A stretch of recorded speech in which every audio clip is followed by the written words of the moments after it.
আল্লাহর নবী বসে আছেন। এমন সময় নবীর ডান দিকে এসেছে ইহুদিদের বড় বড় আলেমরা, বড় বড় আলেম, ছোটখাটো নয়, বড় বড় আলেমরা এসেছে ডান দিকে নবী। বাম দিকে এসেছে নবীর খ্রিস্টানদের, নাসারা খ্রিস্টানদের বড় বড় আলেমরা এসেছে। তাহলে ডান দিকে কারা এসছে বাপ বলুন তো? ইহুদিদের আলেমরা, ঠিক আছে। আর বাম দিকে খ্রিস্টানদের আলেমরা, মূর্খরা নয়, সব শিক্ষিত লোকেরা এসছে। আর সামনে এসেছে মুশরিকরা। মুশরিক মানে যারা আল্লাহর সঙ্গে শরিক করে, না শরিক করে অন্য কাউকে, আমরা যাদেরকে মুশরিক বলি, যারা মূর্তি পূজা করে, কথা বুঝতে পারছেন? ওরা এসেছে সামনে। তাহলে তিন দিকে তিনটে লোক এসছে, তিন শ্রেণীর লোক। ডান দিকে এসেছে ইহুদিদের বড় বড় আলেমরা, বাম দিকে এসেছে খ্রিস্টানদের বড় বড় আলেমরা, সামনে এসেছে মুশরিকরা। এই তিন ধর্মের মানুষের উদ্দেশ্য হলো একটাই, কি? মুহাম্মাদের সঙ্গে আজকের আমাদের বোঝাপড়া হবে, কোরআনের আয়াত, বোঝাপড়া হবে। কি বোঝাপড়া হবে? এই আমাদের ইহুদি ধর্ম, খ্রিস্টান ধর্ম, সনাতন ধর্ম থাকা সত্ত্বেও মুহাম্মদ নতুন একটা ধর্ম কোথায় থেকে জোগাড় করলো? ইসলাম। কিছু বুঝতে পারছেন? এইটা নিয়ে বোঝাপড়া হবে, কোথায় পেল ইসলাম। চলো বলে তিন দলের আলেমরা সব এক জায়গায় হয়ে তিন দিকে এসেছে, তিনজন, তিন দিকে আছে। ইহুদিদের আলেমরা প্রথম প্রশ্ন করছে, আচ্ছা মুহাম্মদ, এই তুমি একটা ধর্ম প্রচার করছো? বলছে হ্যাঁ। কি ধর্ম? বলছে ইসলাম ধর্ম। বলছে এটা কোথায় পেয়েছো তুমি? এ ধর্মটা পেয়েছো কোথায় তুমি বলো তো দেখি। হ্যাঁ, তখন মুহাম্মদ সাল্লাল্লাহু আলাইহি ওয়াসাল্লাম কি বলছেন শুনে নিন। ভাই, আমি নিজের থেকে কোনো ধর্ম তৈরি করিনি। নবীর ভাষা শুনুন। ভাই, আমি নিজের থেকে কোনো ধর্ম তৈরি করিনি। আমার বাপ কে? জোরে বলুন। আমার বাপ হযরতে ইব্রাহিম নবী, তার ধর্মের উপরে আমি আছি। যেই বলেছি ইব্রাহিম নবীর ধর্মের উপরে আমি আছি, পট করে ইহুদিদের বড় বড় আলেমরা বলছে, এই মুহাম্মদ, তুমি জানো ইব্রাহিম নবী কি ছিলেন? কি ছিলেন ভাই? বলছে ইব্রাহিম নবী ইহুদি ছিলেন। ইহুদিদের আলেমরা বলছে ইব্রাহিম নবী একজন ইহুদি ছিলেন, আমাদের ধর্মের লোক ছিলেন ইব্রাহিম নবী। আমরা ইহুদিদের বড় বড় আলেম, মূর্খ পেয়েছো নাকি আমাদেরকে? ইব্রাহিম নবী ইহুদি ছিলেন? বলছে হ্যাঁ। যেই বলেছে ইব্রাহিম নবী ইহুদি ছিলেন, এবারে ছিল খ্রিস্টানরা। ওরা তখন বলছে, দাদা কি বললি? ইব্রাহিম নবী ইহুদি ছিল, কে বলেছে? ইব্রাহিম নবী আমাদের ধর্মে ছিল, ইব্রাহিম নবী নাসারা ছিল। বলে এখন দুই ধর্মের তর্ক হচ্ছে, ইহুদিদের আর খ্রিস্টানদের। শুনে নিন ঘটনাটা। তর্ক হচ্ছে, খুব তর্ক হচ্ছে ওদের। সামনে ছিল মুশরিকরা। ওরা তখন বলছে, মুহাম্মদ একটা কথা বলি শোনো, এই ইব্রাহিম নবী ইহুদিও ছিলেন না আর নাসারাও ছিলেন না, মানে খ্রিস্টান ছিলেন না। ইব্রাহিম নবী আমাদের ধর্মে ছিলেন। ইব্রাহিম নবী একজন মুশরিক ছিলেন। মুহাম্মদ সাল্লাল্লাহু আলাইহি ওয়াসাল্লাম তো অবাক, একটাই ইব্রাহিম, এরা বলে আমাদের, এরা বলে আমাদের, এরাও বলছে আমাদের, আবার আমিও বলছে আমি ইব্রাহিম নবীর ধর্মে। কি অবস্থা! ব্যাস, নবী পুরো চুপ। কিছুক্ষণ পরে আল্লাহ উত্তর দিচ্ছে জিবরাইলের মাধ্যমে, এই কোরআনের আয়াত নাজিল করে। শুনে নিন। জিবরাইল এলেন, কোরআনের আয়াত নাজিল হচ্ছে। এবার শুনে নিন ইব্রাহিম কে ছিলেন। আল্লাহ বলছেন, আমি বলিনি, মা কানা ইব্রাহিমু ইয়াহুদিয়া ওয়ালা নাসরানিয়া ওয়ালাকিন কানা হানিফাম মুসলিমা ওয়া মা কানা মিনাল মুশরিকিন। 3 নম্বর পারা 17 নম্বর পৃষ্ঠার 8 নম্বর লাইন, সূরার নাম সূরা আল ইমরান। এর বাংলা মানেটা এবার শুনুন। আল্লাহ বলছে ইব্রাহিম নবী ইহুদি ছিলেন না, এরা পুরো চুপ। ওয়ালা নাসরানিয়া, ইব্রাহিম নবী নাসারাও ছিলেন না, এরাও চুপ। তাহলে কি ছিলেন ইব্রাহিম নবী? ওয়ালাকিন কানা হানিফাম মুসলিমা, ইব্রাহিম নবী হানিফ মুসলমান ছিলেন। এবারে মুশরিকরা ওরা তো অবাক, তাহলে ইব্রাহিম নবী কি ছিলেন? হানিফ। এবার ওরা তখন আলোচনা করছে নিজেদের মধ্যে, তখন আল্লাহ পাক বলছেন ওয়া মা কানা মিনাল মুশরিকিন, ইব্রাহিম নবী মুশরিকও ছিলেন না। তাহলে ইব্রাহিম নবী ইহুদি ছিলেন না, ইব্রাহিম নবী নাসারা ছিলেন না, ইব্রাহিম নবী মুশরিক ছিলেন না, ইব্রাহিম নবী কি ছিলেন বলুন? কি মুসলমান? হানিফ মুসলমান। ওয়ালাকিন কানা হানিফাম মুসলিমা, ইব্রাহিম নবী হানিফ মুসলমান ছিলেন। আমার নবী হলেন হানিফ মুসলমান, আমরা হলাম উম্মতে মুহাম্মাদি হানিফ মুসলমান। এখন আসুন হানিফ কাদের বলে, ওইটা জানলে ব্রেন ক্লিয়ার। হানিফ কাদের বলে? দাও বাবা আমি জ্যাকেটটা খুলে ফেলি, গরম হচ্ছে। বুঝতে পারছি? এই বাবা খোল না রে বাবা, ঠিক আছে লেখ।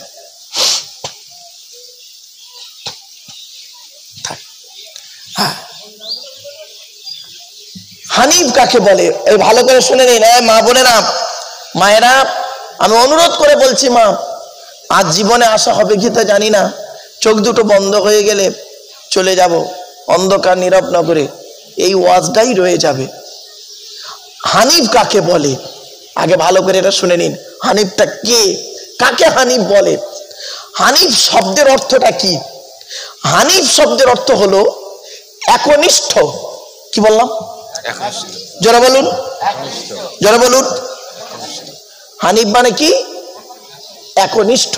আচ্ছা আমি 3 বার করে বলাচ্ছি কেন বলুন তো? যাতে মুখস্থ হয়। আল্লাহর নবী গুরুত্বপূর্ণ কথাগুলো 3 বার করে বলতেন। সুবহানাল্লাহ বলেন। হাদিসে আছে, হাদিসে আছে আল্লাহর নবী বক্তব্য দিতেন আর গুরুত্বপূর্ণ পয়েন্ট, গুরুত্বপূর্ণ কথাটা নবীজি 3 বার করে বলতেন, যাতে করে শ্রোতার ব্রেনে ঢুকে যায়। এজন্য আমি 3 বার করে বললাম। খারাপ ভাববেন, নবীর হাদিস, আমার কথা নয় বাপ। হাদিস পড়তে হবে, হাদিস না পড়লে আপনি বুঝতে পারবেন না। 4টে হাদিস পড়ে 2টো কোরআনে আয়াত পড়ে বড় বড় কথা বলা এটা ঠিক নয় বাপ। এমনও জ্ঞান আপনাদের মধ্যে আছে, আমার মধ্যে নেই, হতে পারে না? বাস্তব কথা বাপ। এমনও জ্ঞান আপনাদের মধ্যে আছে, আমার মধ্যে নেই। আর এমনও জ্ঞান আমার ভিতরে আছে, আপনাদের কাছে এখনো পৌঁছায়নি। তা বলে আমি একদম কি মহামারী কিছু হয়ে গেছি? না, বাস্তব কথা বলছি বাপ, বাস্তব কথা। মানে ছোট্ট জীবনে একটা কথা বলি। আমি একজন চাষি লোক বাবা, আমি চাকরি করি, গভর্নমেন্ট সার্ভিস করি, কলেজ ইউনিভার্সিটির ছেলে মেয়েও পড়াই, আবার আমি চাষি একজন, চাষও করি, সবকিছু করি বাপ। তো আমার বেগুন গাছে বেগুন চাষ করেছিলাম, তা সবকিছু আছে আমার বাগানে। আপনার কি বলবো, ফুলকপি, ওলকপি, বাঁধাকপি, বিট, গাজর, লঙ্কা, হলুদ, আদা, রসুন, পেঁয়াজ থেকে শুরু করে, মটরশুঁটি থেকে শুরু করে বিম কড়াই পর্যন্ত, আর টমেটো থেকে শুরু করে আপনার সেই আলু পর্যন্ত সব রয়েছে আমার বাগানে। তো এই বেগুন গাছে পোকা লেগেছে। আমি বুঝতে পারিনি বেগুন গাছে পোকা লাগলে মাথাটা একটু নিচের দিকে হয়ে যায়, ঠিক না বেটি? আমি জানি না, আমি ভেবেছি বেগুন গাছে ভালো হচ্ছে, লাল লাল বেগুন। চাষি একটা হিন্দু লোক, বুড়ো চাষি আমার চাষ করে, ওই চাষটা করে। ও দেখি বলছে, হুজুর আপনার এই বেগুন গাছে পোকা লেগেছে। বেগুন গাছের পোকা আমি কি বুঝি, ওরা ডিম। আমি আবার একটা হিন্দু লোককে জিজ্ঞাসা করছি, বাবা বেগুন গাছে পোকা লেগেছে কি করি? বলে, হুজুর জানেন না, এই ওষুধ নিয়ে আসুন। বলতে আমি সেই ওষুধ এনে আবার দিতে, আবার বেগুন গাছগুলো বাঁচে। তা আমার তো জ্ঞান নেই ওখানে, ঠিক না বেঠিক? তা বলে আমি কি মহামারী সবকিছু?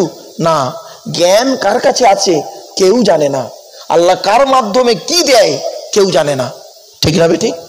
বাস্তব কথা বলছি বাপ। চলো, হানিফ কাকে বলে? হানিফ মানে হলো একনিষ্ঠ।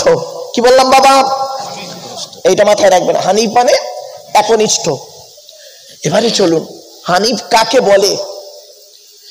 যারা যারা আল্লাহকে একক বলে মানে। কি বলে মানে? একক বলে মানে। আর সমস্ত নবীদেরকে আল্লাহ নবী বলে মানে, আল্লাহ রাসূল বান্দা বলে মানে। কি বললাম বাবা? আল্লাহর নবী আর কি? আল্লাহর বান্দা। এই দুটো বলতে হবে। মুহাম্মদ সাল্লাল্লাহু আলাইহি ওয়াসাল্লামকে যদি কেউ বলে উনি শুধু নবী, তাহলে তার ঈমান থাকবে না। তাকে বলতে হবে উনি আল্লাহর রাসূল এবং আল্লাহর বান্দা। যদি বান্দা বলে যদি মুহাম্মদ সাল্লাল্লাহু আলাইহি ওয়াসাল্লামকে কেউ যদি অস্বীকার করে, সে উম্মতে মুহাম্মাদি নয়। চ্যালেঞ্জ। এটা আমার কথা নয়, দেখে আমি দলিল দিচ্ছি আপনাদের। তাহলে কি দাঁড়ালো? হানিফ কাকে বলে? যারা আল্লাহকে, হানিফ মানে হলো একনিষ্ঠ, যারা আল্লাহকে একক বলে মানে, আল্লাহর সমস্ত নবী রসুলদেরকে আল্লাহ রসুল বলে মানে, নবী বলে মানে, আল্লাহর বান্দা বলে মানে। ক্লিয়ার? এবার চলুন, ইহুদিরা কি বলে দেখি। বাবা আমি 5টা ধর্মগ্রন্থের ছাত্র গো বাপ, এগুলো খুলে বলতে পারি কেন? টুকটুক টুকটুক করে পড়াশোনা করি, তাই বলতে পারি। আল্লাহ বলায় তাই বলি, আমার নিজস্ব বলার কোনো ক্ষমতাই নেই, একমাত্র আল্লাহ দেওয়া ছাড়া কোনো কিছু নেই, ঠিক না বেঠিক? চলেন এবার চাই কোন আওয়াজ নেই। বাপ যাও, বাপ যাও, বাড়ি চলে যাও, যাও বাপ যাও। এই গুরুত্বপূর্ণ আলোচনায় তোমরা নষ্ট করো না বাপ, শুনে নেন বাপেরা, বাড়ি থেকে ভাববেন। ইহুদিরা কি বলে দেখি। ইহুদিরা আল্লাহকে আল্লাহ বলে মানে, আল্লাহকে অস্বীকার করে না। কোন ইহুদি আল্লাহকে অস্বীকার করে না, সব ইহুদি আল্লাহকে আল্লাহ বলে মানে। কিন্তু ওরা কি করে জানেন? আল্লাহর নবীদেরকে আল্লাহর বেটা বলে, নাউজুবিল্লাহ। আল্লাহ আবার আল্লাহর পরিচয়টা কি? আল্লাহ বলেছেন এই আল্লাহ হতে গেলে তার 4টে জিনিস লাগবে। কটা কটা কটা? 4টে। কি কি? আল্লাহ নিজেই বলছে, কুল নবী তুমি বলো, হু আল্লাহু আহাদ, সে আল্লাহ হলেন একক। আল্লাহ হলেন একক। আল্লাহুস সামাদ, আল্লাহ হতে গেলে সে অমুখাপেক্ষী হবে। আল্লাহ কারোর মুখাপেক্ষী নন, সারা পৃথিবী আল্লাহর মুখাপেক্ষী, ঠিক না বেটি? 3 নাম্বার, লাম ইয়ালিদ ওয়া লাম ইউলাদ, আল্লাহ কাউকে জন্ম দেয়নি, আল্লাহকেও কেউ জন্ম দেয়নি। ক্লিয়ার? 4 নাম্বার, ওয়া লাম ইয়াকুল লাহু কুফুয়ান আহাদ, আল্লাহর সমকক্ষ কেউই নেই। ক্লিয়ার? এই হলো আল্লাহর 4টে পরিচয়। এবার আসুন, ইহুদিরা আল্লাহকে আল্লাহ বলে মানে, কিন্তু ইহুদিরা আল্লাহর নবীদেরকে আল্লাহর বেটা বলে। আল্লাহ নিজেই বলেছে আমি কাউকে জন্ম দিইনি, আমাকে কেউ জন্ম দেয়নি। আর হানিফ হতে গেলে কি হবে? একনিষ্ঠ হতে হবে, আল্লাহকে আল্লাহ বলে মানতে হবে একক বলে, আল্লাহর নবীদেরকে আল্লাহর বান্দা বলে মানতে হবে, আল্লাহর রসুল বলে মানতে হবে, নবী বলে মানতে হবে। তাহলে ইহুদিরা হানিফ মুসলমান হতে পারল না, কারণ ওরা নবীদেরকে আল্লাহর বেটা বলে। দলিল এই কোরআনে, ওয়াকালাতিল ইয়াহুদু উযাইরুন ইবনুল্লাহ, 10 নম্বর পারার 10 নম্বর পৃষ্ঠার 11 নম্বর লাইন, সূরার নাম সূরা তাওবা, আয়াত নাম্বার 30। আল্লাহ বলছেন উজাইর বলে একজন নবী ছিল, কি নাম? কি নাম? ইহুদিরা উজাইর নবীকে আল্লাহর বেটা বলতো। নাউজুবিল্লাহ বলুন। আল্লাহ বলেছেন আমি কাউকে জন্ম দিইনি, আমাকেও কেউ জন্ম দেয়নি। আর হানিফ মুসলমান হতে গেলে এই কথা বললে সে হানিফ মুসলমান হবে না। তাহলে ইহুদিরা হানিফ মুসলমান নয়। এবার চলুন খ্রিস্টানদের দিক দেখি। খ্রিস্টানরা আল্লাহকে আল্লাহ বলে মানে, আল্লাহকে অস্বীকার করে না। খ্রিস্টানরা আল্লাহকে আল্লাহ বলে মানে। নাসারারা ওরা কি বলে? ওরা আবার 3 দলে বিভক্ত। ক দলে? সালিসুন সালাসা। কি 3 দল? ওদের মধ্যে এক দল বলে ঈসা নিজেই আল্লাহ। নাউজুবিল্লাহ বলুন। একদম বলে ঈসা নিজেই আল্লাহ, যিশু নিজেই আল্লাহ। অনেক বলে দেখবেন যিশুই খোদা। নাউজুবিল্লাহ। একদল বলে ঈসা নিজেই আল্লাহ। আর এক দল বলে ঈসা নিজে আল্লাহ, তা আল্লাহ হলে এত দেরিতে এলো কেন? নিজেদের মধ্যে ঝগড়া হচ্ছে, এত দেরিতে এলো কেন? আল্লাহ ঈসা যদি নিজে আল্লাহ হবে, আল্লাহ নয় তবে কে? ও আর একটা দল বলে না, আল্লাহর বেটা। নাউজুবিল্লাহ বলুন। তাহলে কটা দল হলো? এক দল বললো নিজে আল্লাহ, আর এক দল বললো কি আল্লাহর বেটা। 2টো দল। আর একটা দল কি বলে শুনুন, এই ঈসা আল্লাহও নয়, আল্লাহর বেটাও নয়, আল্লাহর নবী, আল্লাহর বান্দা। এরাই হলো অরিজিনাল নাসারা, অরিজিনাল খ্রিস্টান। এদের সংখ্যা ছিল ঈসা নবীর সময়ে মাত্র 12 জন। কজন? এই 12 সংখ্যাটা মনে রাখবেন, যতদিন বাঁচবেন 12 সংখ্যা মনে রাখবেন। অরিজিনাল ঈসা হলো ঈসাই 12 জন। ওরা জবাই, ওই 12 জনের মধ্যে যদি ওরা জবাই করে দেয়, ওদের জবাই আমরা খেতে পারবো। আমাদের জবাই করে দিলে ওরা খেতে পারবে। ওদের সঙ্গে আমাদের মেয়ের বিয়ে দেওয়া যাবে, আমাদের সঙ্গে ওদের মেয়ের বিয়ে দেওয়া যাবে। যাদের আকীদা হবে, বিশ্বাস হবে আল্লাহ একক, ঈসা হলো আল্লাহর নবী, আল্লাহর বান্দা। ক্লিয়ার? বুঝতে পারছেন? আচ্ছা, তাহলে 2টো দল হলো। তাহলে এখন যে বর্তমান যে খ্রিস্টানরা, এরা হানিফ মুসলমান নয়। এরা কি বলে? আল্লাহকে একক বলে মানে, আর ঈসাকে আল্লাহর বেটা বলে মানে। তার দলিল কি? এই কোরআনই আছে, ওয়াকালাতিন নাসারাল মাসিহু ইবনুল্লাহ। নাসারারা কি বলে? ঈসা হলো আল্লাহর বেটা। নাউজুবিল্লাহ বলুন। তাহলে ইহুদিরা আল্লাহ হানিফ মুসলমান হতে পারলো না, খ্রিস্টানরাই নাসারারাও হানিফ মুসলমান হতে পারলো না। এবার আসছি মুশরিকদের অবস্থা। মুশরিকরা কি বলে দেখি? মুশরিকরা কি বলে শুনুন, আল্লাহই শ্রেষ্ঠ, আল্লাহই পরিপূর্ণ। ওরা আল্লাহকে মানে? আপনারা তো জানেন না, আল্লাহ শ্রেষ্ঠ, আল্লাহ প্রণাম ব্রহ্মাম। আল্লাহই শ্রেষ্ঠ, আল্লাহই পরিপূর্ণ, বাকি সব অপরিপূর্ণ। ক্লিয়ার? ওরা আবার এটা মানে কি, যে আল্লাহ একা সব কাজ করতে পারে না। আল্লাহ একা এই আসমান পৃথিবী জমিন সব কাজ করতে পারে না। এই কালী, দুর্গা, সরস্বতী, গণেশ ইত্যাদি ইত্যাদি ইত্যাদি ইত্যাদি, এরা মিলে, আল্লাহ মিলে সব কাজ করে। এরা আল্লাহর সঙ্গে অন্যের শরিক করে। এই জন্য এদেরকে বলে মুশরিক। আল্লাহ নিজেই বলেছেন, ওয়ালাম ইয়াকুল লাহু কুফুয়ান আহাদ, আল্লাহর সমকক্ষ কেহই নেই। তাহলে মুশরিকরাও হানিফ মুসলমান হতে পারলো না। এবার আসছি আমাদের বেলা, আমাদের দলিল। আমি বলেছিলাম না আপনারা হানিফ মুসলমান? আরে ভাই বলুন না, আপনারা হানিফ মুসলমান। তার প্রমাণ কি? প্রমাণ দিচ্ছে শুনুন। আচ্ছা, আপনারা কলেমায়ে শাহাদাত পড়েছেন বাবা? একটা তো কলেমা জানে এরা, খালি লা ইলাহা ইল্লাল্লাহ মুহাম্মাদুর রাসূলুল্লাহ। আর কোনো কলেমা পড়ায় না বক্তারা। এজন্য বক্তাদের উচিত প্রত্যেকটা জলসায় কমসে কম 7টা কলেমা পড়ানো। ঠিক না বেঠিক ভাই? না পড়ালে এরা বুঝবে কি করে? এরা তো একটাই কলেমা জানে, লা ইলাহা ইল্লাল্লাহ মুহাম্মাদুর রাসূলুল্লাহ। ওইটুকুই জানলে হবে না। শোনো, প্রথম কলেমা তৈয়ব, লা ইলাহা ইল্লাল্লাহ মুহাম্মাদুর রাসূলুল্লাহ এর বাংলা মানে কি? আমি আল্লাহ ছাড়া কোনো মাবুদ নেই, মুহাম্মদ সাল্লাল্লাহু আলাইহি ওয়াসাল্লাম তার রাসূল। ক্লিয়ার? এবার দ্বিতীয় কলেমা শাহাদাত, কি বললাম? দ্বিতীয় কলেমা জোরে বলুন, জোরে বলুন। শাহাদাত, শাহাদাত মানে কি? সাক্ষী দেওয়া। শাহাদাত মানে কি? শাহাদাত মানে সাক্ষী দেওয়ার কলেমা। কি? আশহাদু আল্লা ইলাহা ইল্লাল্লাহু ওয়াহদাহু লা শারীকা লাহ এর বাংলা মানে কি? আমি সাক্ষ্য দিচ্ছি আল্লাহ ছাড়া কোনো মাবুদ নেই, তিনি একক, তার কোনো শরীক নেই।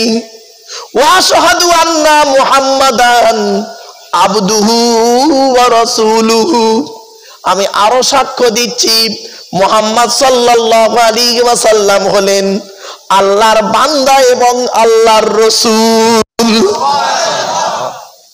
আর হানিফ হতে গেলে কি করতে হবে বলেছি? যারা আল্লাহকে আল্লাহ বলে মানে, আল্লাহর নবীদেরকে আল্লাহর নবী বলে মানবে, আর আল্লাহ বান্দা বলে মানবে। আব্দুল মানে বান্দা, রসুল হলো রসুল। আমরা মুহাম্মদ সাল্লাল্লাহু আলাইহি ওয়াসাল্লামকে আল্লাহর বান্দা বলে মানি, আল্লাহ রসুল বলে মানি। এই জন্য আমরা হলাম হানিফ মুসলমান। এই হানিফ মুসলমানদের সঙ্গে ইহুদি, নাসারার, মুশরিক, এই তিন দলের ঝামেলা। কি বুঝতে পারছেন কেন মারামারিটা চলছে আজকে? এইটাই আমাদের অপরাধ। আমরা আল্লাহকে একক বলে মানি, আল্লাহ নবীদেরকে নবী রসুল বলে, আল্লাহর বান্দা বলে মানি। এইটাই পার্থক্য, আর কোনো পার্থক্য নেই, আর কোনো পার্থক্য পাবেন। এটা মূল পার্থক্য। এইটাই হলো ঈমান, এইটাই হলো মূল জিনিস। ইহুদিরাও আমাদের শত্রু, খ্রিস্টানরাও আমাদের শত্রু। কিছু বুঝতে পারছেন না? মুহাম্মদ সাল্লাল্লাহু আলাইহি ওয়াসাল্লাম যখন এই কথাটা বলল, এই কথাটা মুহাম্মদ সাল্লাল্লাহু আলাইহি ওয়াসাল্লাম যখনই বললেন, তখনই ইহুদিরা মুহাম্মদ সাল্লাল্লাহু আলাইহি ওয়াসাল্লামের উপরে রেগে গেলেন। এই কথা যখন বলল, খ্রিস্টানরা রেগে গেলেন। মুহাম্মদ সাল্লাল্লাহু আলাইহি ওয়াসাল্লামের কথা কি ছিল? আল্লাহ ছাড়া কোনো মাবুদ নেই, আর মুহাম্মদ আল্লাহর রাসূল এবং আল্লাহর বান্দা। ব্যাস এইটুকুই। আমার বাপেরা, চলুন এখন আপনারা সব হানিফ মুসলমান, তাই তো নাকি? আরে ভাই বলুন না, হানিফ মুসলমান। এবার আসছি, মুহাম্মদ সাল্লাল্লাহু আলাইহি ওয়াসাল্লাম হানিফ মুসলমান ছিলেন? প্রমাণটা দিই। প্রমাণ দিতে হবে তো। শুনুন, কোরআনে আছে, আল্লাহ পাক বলছেন, সুম্মা আওহাইনা ইলাইকা আনিত্তাবি' মিল্লাতা ইব্রাহিমা হানিফা ওয়া মা কানা মিনাল মুশরিকিন। 14 নম্বর পারার 20 নম্বর পৃষ্ঠার একেবারে 6 নম্বর লাইন, সূরার নাম সূরা নাহলের মধ্যে আল্লাহ পাক বলে দিলেন, হে নবী, আমি তোমাকে ওহী দিলাম। সুম্মা আওহাইনা ইলাইকা, আমি আল্লাহ তোমাকে ওহী দিলাম। ইত্তাবি'i, অনুসরণ করো। মিল্লাতা ইব্রাহিম হানিফা, ইব্রাহিম নবীর পথকে অনুসরণ করো। ওয়া মা কানা মিনাল মুশরিকিন, ইব্রাহিম নবী মুশরিক ছিলেন না। আমার বাপেরা শুনে রেখে দিন, আমাদের দেহের মধ্যে অনেক সুন্নত আছে, ইব্রাহিম নবীর সুন্নত। আমরা তো জানি না কোনটা কোন নবীর সুন্নত, সব সুন্নত বলে চালাই, ঠিক না বেঠিক? আরে বাবা বলেন তো দেখি, মাথায় টুপি দেওয়া কি? গোপ রাখা, জোরে বলুন। হারাম।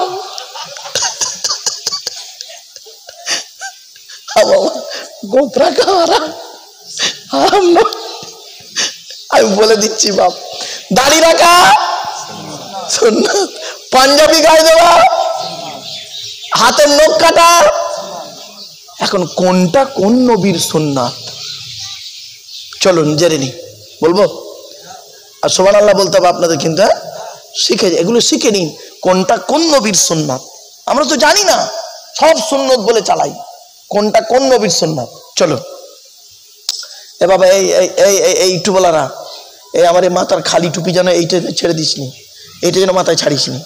হ্যাঁ, এটা মাথায় রাখিস ভাব। আসলে এক জায়গায় ওয়াজ করছি জানেন, জ্যৈষ্ঠী মাসে ওয়াজ করছি, জ্যৈষ্ঠী মাস, প্রচন্ড গরম, আর আমার গা থেকে ঘাম বেরোচ্ছে, আর আমি এই মাথায় টুপিটা খুলে না প্রচুর ঘেমে যাচ্ছি, মাথার টুপিটা খুলে আর দুটো হাত দিয়ে এইভাবে মাথাটা মুছছি। আর এই ইউটিউবওয়ালারা বদমাইশগুলো কি করে জানেন, ঠিক এইভাবে একটা ছবি তুলেছে আমার, তুলে আর এই ইউটিউবওয়ালারা দেখবেন, ইউটিউবে দেখবেন এইভাবে একটা ছবি আছে, একটা মেয়ের ছবি দিয়েছে, দিয়ে হেডিংয়ে লিখে দিয়েছে বউ পালালো মারুফ সাহেব। মানে আমার বউ পালিয়েছে, আমি মাথায় হাত দিয়ে বসে আছি, বুঝতে পারছেন? ওরে ভাই, এখন পড় তো পড়। এই ছবিটা এখন পড়েছে কার কাছে জানেন? মিসেস বালিশ মন্ত্রীর কাছে। মানে বুঝতে পারেন, আমার বইয়ের কাছে, আমার বইয়ের কাছে পড়ে গেছে এখন ছবিটা। হাই রে হাই, রাতের ঘুম হারাম। মেয়েদের একটা অভ্যাস হলো কি জানেন? সন্দেহ করা। কিচ্ছু নয়, কিচ্ছু নয়। এই আপনি মোবাইলটা নিয়ে, আপনি যে এই অ্যান্ড্রয়েড সেট মোবাইলটা নিয়ে এই স্ক্রিনে, এই দেখবেন এখন স্ক্রিনে না, এই দেখবেন এরকম করলে একটা ছবি আসবে, দেখেন আসছে না? এই দেখেন একটা ছবি আসছে না পাল্টানে, এরকম এরকম করতে করতে করতে করতে দেখবেন একটা মেয়ের ছবি এসে যাবে। যদি এসে যায়, এরকম মোবাইলটা সামনে রেখে দেবে, আপনার বউ ওই ছবিটা দেখবে, দেখেই বলবে বুঝতে পারছি কয়েকদিন তোমার চাল চলন ভালো নয়। কোথায় কিছু নেই, সন্দেহ। এটাকে একে এর বাড়ি কোথায়, এই জন্য এর মধ্যে কি আছে আমার মধ্যে নেই, তুমি এই জন্য আমার দেখতে পাবো না। সারাদিন এফএম রেডিওর মতো গজ গজ গজ গজ করবে খালি। মা বোনেরা, আজ একটা মারাত্মক তাবিজ বলে যাব, চিন্তা নেই, স্বামীকে সন্দেহ করবে না। তুমি থাকতে তুমি কেমন স্ত্রী, তুমি কেমন স্ত্রী, তুমি থাকতে তোমার স্বামী অন্য মেয়ের দিকে তাকাবে? তাকাবে না, তাকাবে না। এমন একটা তাবিজ বলে যাব আজকের, চিন্তা নেই। আর এই স্বামীরা, তুমি কেমন স্বামী, তুমি থাকতে তোমার স্ত্রী পরকিয়া করবে অন্য ছেলের সঙ্গে? করবে না, সে নিয়মও বলে যাব, চিন্তা নেই বাপ। এসব নবীর হাদিসের কথা, তো আমার কথা কি, আমি একটু হাসির ছলে গল্প আকারে বলি, তাই মনে হয় হাসাই, কিন্তু না বাপ, নবীর হাদিসের কথা বলে যাব, একটা একটা করে বলবো। দাঁড়ান, আগেই কথা বলে নিন। আচ্ছা, এই যে বলছিলাম এই টুপিটা খুলিসনি বাপ, চলো। আচ্ছা, আমার মাথার চুলটা ছোট না বড়? তাড়াতাড়ি ছোট। পুরুষরা মাথার চুল ছোট করে, এটা মোহাম্মদ নবীর সুন্নত নয়, এটা হলো ইব্রাহিম নবীর সুন্নাত। সত্যি আপনাদের সুবহানাল্লাহ আওয়াজটা শুনে মনে হচ্ছে আপনাদের যেন সকালবেলা মোচন মানি হয়েছে।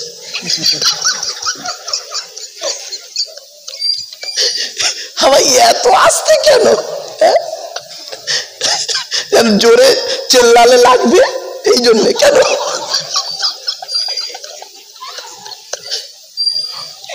এই ওই মসজিদের পরে বাচ্চাগুলো বুঝতে পারছে আমার ওয়াজ। বস বস বস, ফেরেশতা ছেলে। চলেন একটু হাসির ছলে কেন বললাম, মাইন্ডটা ফ্রি করার জন্য। চলুন, মাথা চুল ছোট করা মোহাম্মদ নবীর সুন্নত নয়, এটা ইব্রাহিম নবীর সুন্নাত। এই গো পরাকা, কি বললাম বাপ, বাপ বলেন বলেন, এই গো পরাকা মোহাম্মদ নবীর সুন্নত নয়, এটা হলো ইব্রাহিম নবীর সুন্নাত। দাড়ি রাখা ইব্রাহিম নবীর সুন্নাত, কুল্লি করা মোহাম্মদ নবীর সুন্নত নয়, এটা ইব্রাহিম নবীর সুন্নাত। হাত আর পায়ের নখ কাটা মোহাম্মদ নবীর সুন্নত নয়, ওটা ইব্রাহিম নবীর সুন্নাত। বগলের লোম, নাভির নিচের লোম 40 দিনের মধ্যে পরিষ্কার করতে হবে, এটা মোহাম্মদ নবীর সুন্নত নয়, ওটা ইব্রাহিম খলিলুল্লাহর সুন্নাত। পেশাব পায়খানা ফিরে পানি ব্যবহার করা মোহাম্মদ নবীর সুন্নত নয়, ওটা ইব্রাহিম খলিলুল্লাহর সুন্নাত। শুধু তাই নয়, এই নাভির নিচে থেকে নিয়ে হাঁটুর নিচে পর্যন্ত 70 টাকা মোহাম্মদ নবীর সুন্নত নয়, এটা ইব্রাহিম খলিলুল্লাহর সুন্নাত। শুনে রেখে দিন, কিয়ামতের মাঠে সর্বপ্রথম যিনি কাপড়ে পরবেন তিনি হলেন হযরতে ইব্রাহিম খলিলুল্লাহ। অজু করতে গিয়ে হাত মুখ তিনবার করে ধৌত করেন, মুহাম্মদ নবীর সুন্নত নয়, ওটা ইব্রাহিম খলিলুল্লাহর সুন্নাত। নামাজ পড়তে গিয়ে রুকুতে গিয়ে সুবহানা রাব্বিয়াল আযীম বলেন তিনবার, এটা মুহাম্মদ নবীর সুন্নত নয়, ওটা ইব্রাহিম নবীর সুন্নাত। সাজদায় গিয়ে সুবহানা রাব্বিয়াল আলা বলেন তিনবার, ওটা মুহাম্মদ নবীর সুন্নত নয়, ওটা ইব্রাহিম নবীর সুন্নাত। শুধু তাই নয়, আমি আপনাদের এখানে এলাম, যে বাড়িতে উঠলাম ভাই আমাকে ভালো মন্দ খাওয়াচ্ছিলেন, পিঠে খাওয়াচ্ছেন, এটা খাওয়াচ্ছেন, হুজুর কি খাবেন কি খাবেন কি খাবেন করছিলেন। এই মেহমানদারি করানোটা মুহাম্মদ নবীর সুন্নত নয়, ওটা ইব্রাহিম নবীর সুন্নাত। পৃথিবীর জমিনে একজন নবী ছিলেন, জীবনে কোনোদিন একা একা খেতেন না, মেহমান ছাড়া খেতেন না। পৃথিবীর জমিনে একজন নবী ছিলেন, মেহমান নিয়ে খেতেন। দুপুরে খেতে বসলে মেহমান ডেকে খেতেন, রাতে খেতে বসলে মেহমান ডেকে খেতেন। ওরে মেহমান না পেলে, যদি বাড়িতে মেহমান না আসতো, রাস্তায় বের হয়ে যেতেন, গিয়ে কোনো লোক যদি রাস্তা দিয়ে যেত, জোর করে ডেকে ডেকে এনে জোর করে ডেকে এনে তাকে ভাই এসো না আমি একসঙ্গে খাই। বিনা মেহমানে কোনো দিনই খেতেন না। তিনি হলেন হযরতে ইব্রাহিম খলিলুল্লাহ। কি বুঝলেন? আমার বাপেরা, হাজী সাহেবরা হজ করতে যায়, হজে গিয়ে একটা তালবিয়া পড়েন, লাব্বাইক আল্লাহুম্মা লাব্বাইক লা শারীকা লাকা লাব্বাইক ইন্নাল হামদা ওয়ান নি'মাতা লাকা ওয়াল মুলকু লা শারীকা লাক। বাবা, এই লাব্বাইক শব্দটা সর্বপ্রথম হযরতে ইব্রাহিম খলিলুল্লাহ বলেছিলেন। কখন বলেছিল জানেন? ছেলে ইসমাইলকে যখন কুরবানি হয়ে গেছে, সংক্ষেপে বলছি, ছেলে ইসমাইলকে যখন কুরবানি করেছে, চোখটা বেঁধে যখন কুরবানি করে দিয়েছে, যখন ছেলের বদলে কুরবানি হয়নি, দুম্বা, জিবরাইল ফেরেশতা এসে একটা দুম্বা ওই জায়গায় ইসমাইলকে সরিয়ে নিয়ে একটা দুম্বাকে দিয়ে দিয়েছে। আর যখন চোখটা খুলে দেখছে ছেলে দাঁড়িয়ে আছে, ইসমাইল দাঁড়িয়ে আছে, দুম্বা জবে হয়ে গেছে। আর পেছন দিক থেকে জিবরাইল ফেরেশতা আসছে বলে বলে লাব্বাইক আল্লাহুম্মা লাব্বাইক লা শারীকা লাকা লাব্বাইক ইন্নাল হামদা ওয়ান নি'মাতা লাকা ওয়াল মুলক লা শারীকা লাকা লাব্বাইক। আমার বাপেরা মনে রাখবেন এসব। এরপরে আসছি মুহাম্মদ নবীর সুন্নাত গুলো কি বলি। ইব্রাহিম নবীর শুনলেন, এবার মুহাম্মদ নবীর সুন্নাত গুলো কি শুনে নিন।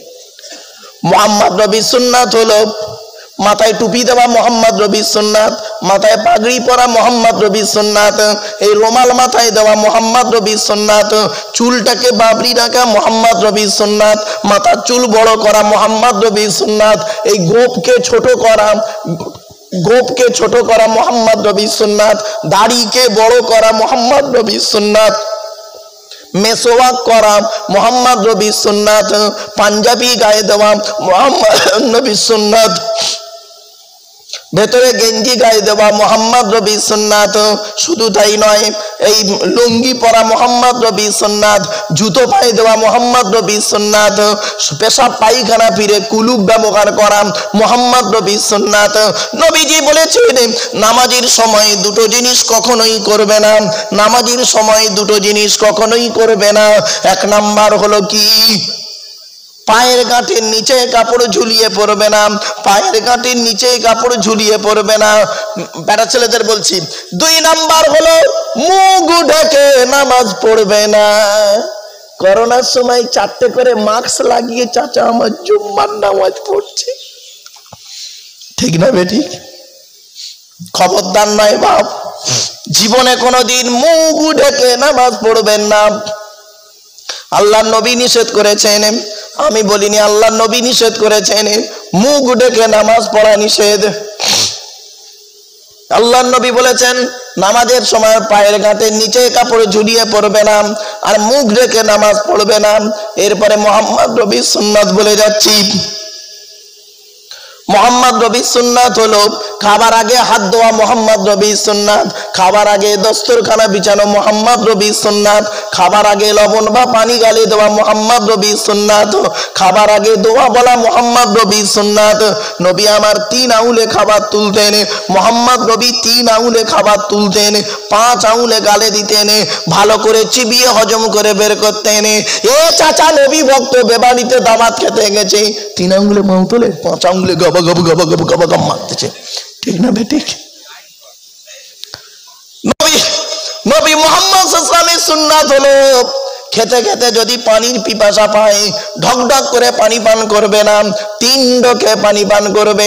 নবী মুহাম্মদ সাল্লাল্লাহু আলাইহি ওয়াসাল্লামের সুন্নাত হলো খাওয়া হয়ে গেলে যে প্লেটটায় খাবে প্লেটটাকে সুন্দর করে চেটে খাবে। এই মা বোনেরা, আজ থেকে বাড়িতে গিয়ে নিজেও খাবে প্লেটটা চেটে, বাচ্চাকেও খাওয়াবে প্লেট চেটে, এবং স্বামীকেও বলবে প্লেটটা চেটে খাও। মুহাম্মদ নবীর সুন্নাত হলো প্লেটটাকে চেটে খাওয়া। আল্লাহর নবী বলেছেন একটা সুন্নত যদি আখেরি জামানায় যদি আমার কোন উম্মত একটা সুন্নত যদি মেনে চলে আমল করে, ওই সুন্নতের ওসিলায় কিয়ামতের মাঠে নাজাত পেয়ে যাবে। আমার বাপেরা, একটা সুন্নত অন্তত মেনে চলুন। নবীজি বলেছেন যে প্লেটটা খাবে প্লেটটাকে সুন্দর করে চেটে খাবে, প্লেটে একটু ময়লা যেন না থাকে, প্লেটে একটু যেন অন্য জিনিস যেন না থাকে, প্লেটটাকে পরিষ্কার করে চেটে খেয়ে নেবে। আল্লাহ নবীর স্ত্রী আম্মা জান আয়েশা বলছেন 1000টা প্লেট যদি আমার সামনে দেওয়া হয়, আল্লাহর নবী যে প্লেটে খেয়েছেন ওই প্লেটটাকে আমি আগেই বুঝতে পারতাম আল্লাহর নবীর প্লেটটা অত্যন্ত পরিষ্কার থাকতো। আর উনি একজন মনি সাহেব লোক, ভাত খেয়েছে। দেখবেন আমরা আপনাদেরকে কি বলবো, আপনারা তো সাধারণ লোক, ঠিক না ঠিক বাবা? আপনারা শিখবেন কাদের থেকে? মলি সাহেবদের থেকে শিখবেন। আমি নিজেই তো চেটে খাই না, এই জন্য ফলো করবেন, খুব ফলো করবেন এগুলো। ওখানেই বুঝতে পারবেন হুজুরের আমলিয়াত কতটা। নবী আমার বললেন খাওয়া হয়ে গেলে আঙুলটাকে ভালো করে চাটবে, খাওয়া হয়ে গেলে আঙুলটাকে ভালো করে চাটবে। এরপরে নবীজি বলেছেন কতটা পরিমাণ খাবে। লোকের বাড়ি খেতে গেছো বলে পেট ভর্তি করে খেতে যাও না, বিয়ে বাড়িতে খেতে গেছে। আচ্ছা বাবার একটা কথা বলে যাচ্ছি, এই বিয়ে বাড়িতে গিয়ে খবরদার কোনোদিন যা লোকের কথা হবে তার বেশি যাবেন না। 100 জন বরযাত্রীর জায়গায় ও 200 জন গিয়ে হাজির, ঠিক না বেঠিক? অনেকে আছে না 100 জায়গায় 150 গিয়ে হাজির। নির্লজ্জ কোথাকারে, খাওনি জীবনে, লজ্জা করে না? মেয়ের বাপ গরিব মানুষ বেচারা, 100 জন বরযাত্রী বলে সে 110 জনের খাবার করতে পারে, 180 জনের খাবার করতে পারে সে। আবার একটা ঝামেলা হয় বিয়ে বাড়িতে, শুনবেন? বলবো এই বিয়ে কে করতে যায়? বর বিয়ে করতে যায় না বরের বোনাইরা যায়? বল বর তো বিয়ে করতে গিয়ে মুখে একটা রুমাল দিয়ে হনুমানের মতো চুপ করে বসে আছে, আর বরের বোনাইদের খালি অ্যাক্টিং দেখবেন। কি বোনাই বলে তো নাকি না দুলা ভাই, ওই বোনাইদের অ্যাক্টিং দেখবেন। হয়তো একটু খেতে দেরি হয়ে গেছে, এমন টাইমে বরযাত্রী ঢুকেছে, সেখানে জোহরের নামাজের পরে গ্রামের মুসল্লিরাও ঢুকেছে আর বরযাত্রীও ঢুকেছে, হয় না এমন? দুটো দলই বসে গেছে। গ্রামের লোকেরা এখন আগে বসে গেছে আর বরযাত্রী এসে হাজির। এবার দেরি তো হবেই, 10 মিনিট দেরি হচ্ছে। বরের বোনাইদের অ্যাক্টিংটা দেখুন। এই খাবো না, চল বেরিয়ে যাবো, ভিখারির বাচ্চা নাকি, খাইনি নাকি, যা বড় করেছে তাই, কিছু বলিনি বলে আমি বলবো না। যে বাড়িতে এরকম হবে বল মাল বেরো একদম আদা রসুন বেটা বের করে দেবেন, তবে বিয়েটা আগে পড়িয়ে নেবেন, তারপরে বলতে হবে। এই বোকা লোকেরা বিয়ে পড়াচ্ছে আসরের নামাজের পরে। হ্যাঁ বোকা লোক কোথাকারে, এখন বিয়ের গ্যারান্টি আছে? বিয়ে হচ্ছে, মেয়ে আগে পালাচ্ছে অন্য ছেলের সঙ্গে। ভুল বললাম? বাস্তব কথা রে বাপ। বাম্মা দেখে বিয়ে দিচ্ছে, মেয়েটার পছন্দ নেই, মেয়েটা একটা ছেলেকে ভালোবাসে, এদিকে বর এসে হাজির, পেছন দিক থেকে মেয়েটা বোরকা পরে, শুনেনি, বোরকা পরে, হ্যাঁ, বরযাত্রী সেজে বোরকা পরে শুট করে বেরিয়ে গেল অন্য ছেলের সঙ্গে, যাকে ভালোবাসে। বন্ধুরা সব রেডি করে তাকে নিয়ে চলে গেল। বর বসে থেকে কই বউ বই, তারপরে বরের মেয়ের বাপ এসে স্যালেন্ডার করলো যে ভাই এ বিয়ে হবে না, সে মান ইজ্জত সম্মান শেষ। আর এই বোকারা কি করে, সে বে পড়াচ্ছে সে আসরের নামাজের পর। বোকা কথা, কত দেরি করে, ভালো কাজে দেরি করতে আছে। এখন গ্যারান্টি আছে মেয়েদের, ছেলেদের গ্যারান্টি নেই, মেয়েদের গ্যারান্টি নেই। জীবের সঙ্গে দাঁতের কোনো গ্যারান্টি নেই, জীবের সঙ্গে দাঁতের গ্যারান্টি নেই। আছে কি ভাই বলুন তো? আরে দাঁতের সঙ্গে জীবের গ্যারান্টি আছে। কোন মুহূর্তে দাঁত সুযোগ পেলেই জীবকে কামড়ে দেয়, ঠিক না ঠিক?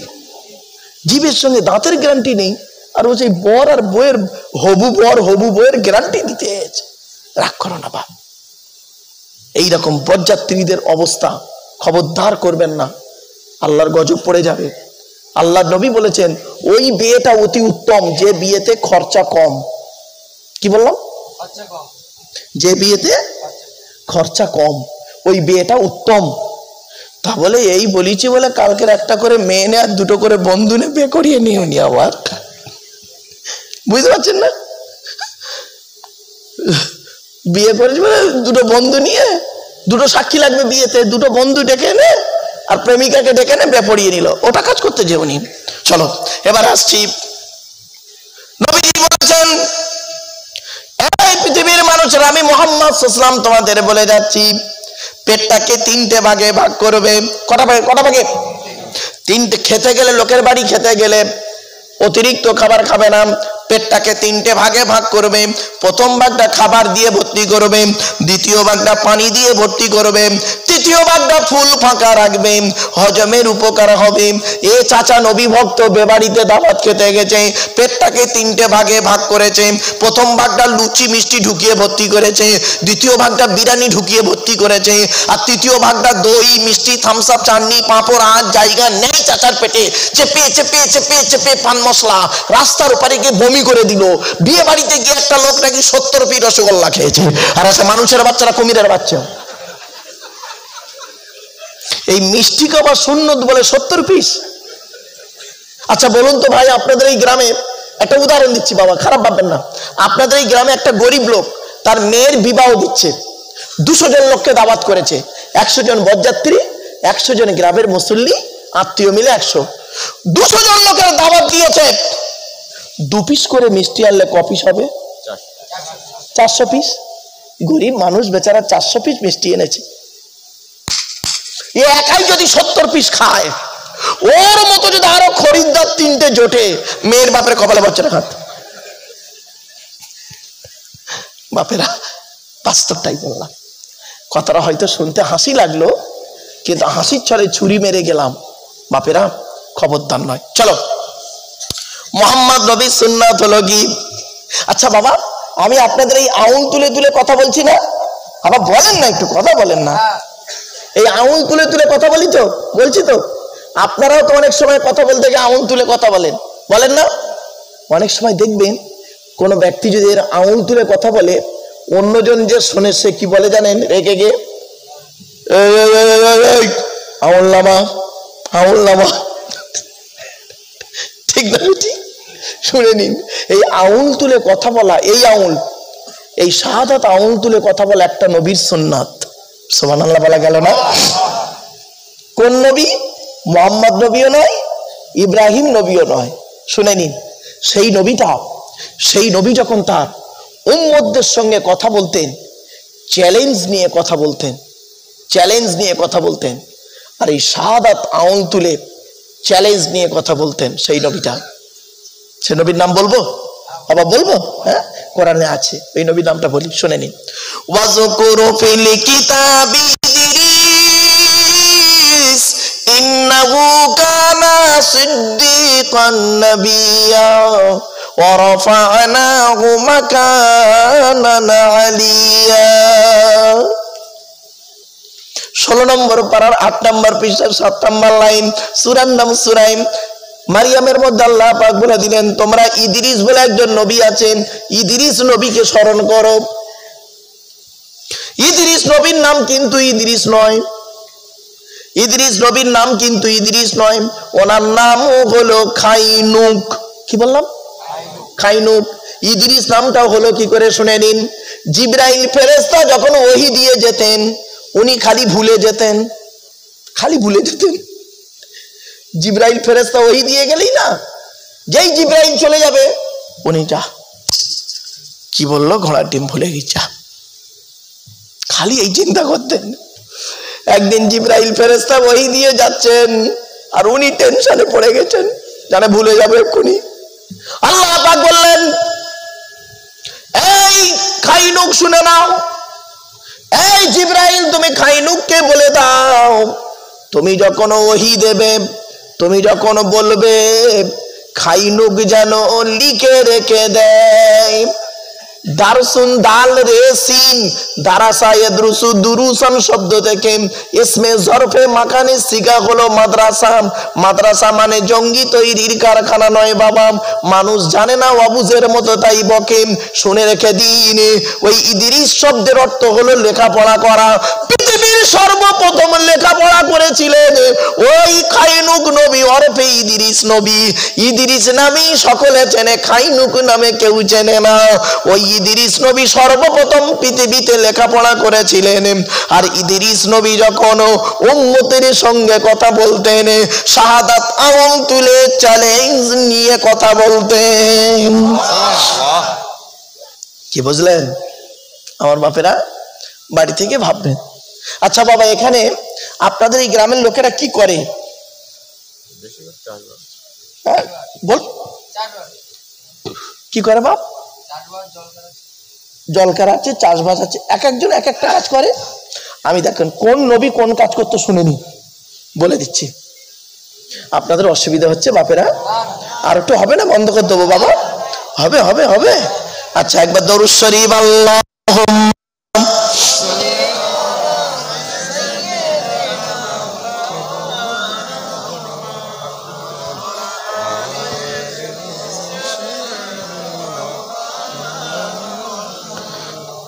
আমার বাপেরা, যারা চাষবাস করেন, তার মানে চাষি, আবার বলেন না একটু, যারা চাষবাস করেন, যারা চাষি আছেন, মনে রাখবেন তারা একটা নবীর সুন্নতকে আদায় করেন।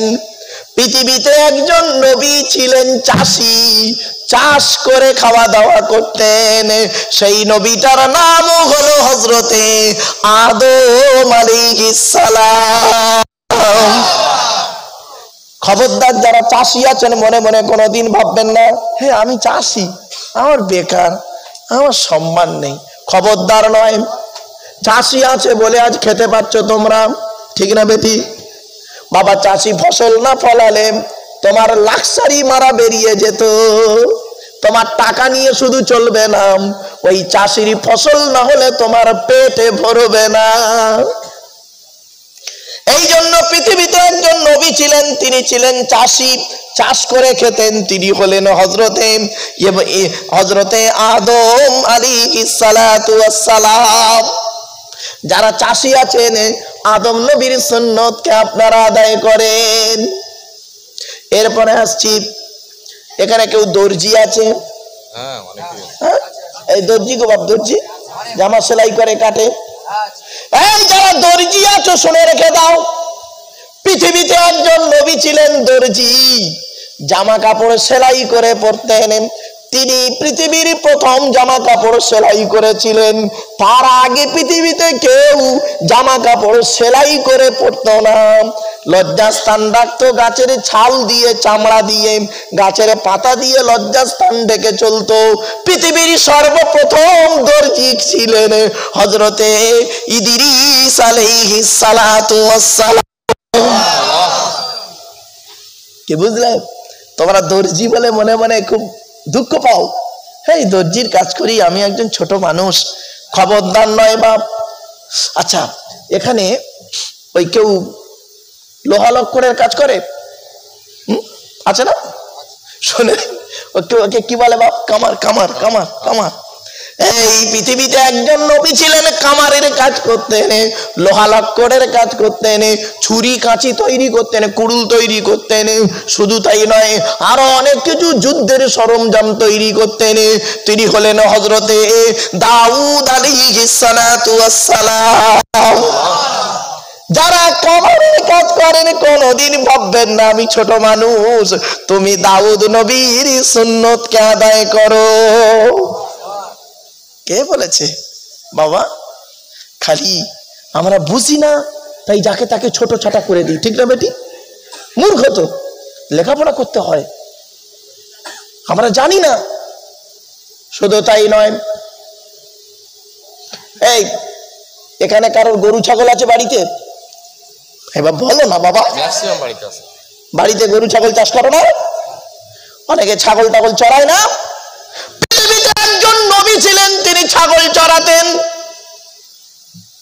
পৃথিবীতে একজন নবী ছিলেন, তিনি পার্টিকুলার ছাগলই চড়াতেন।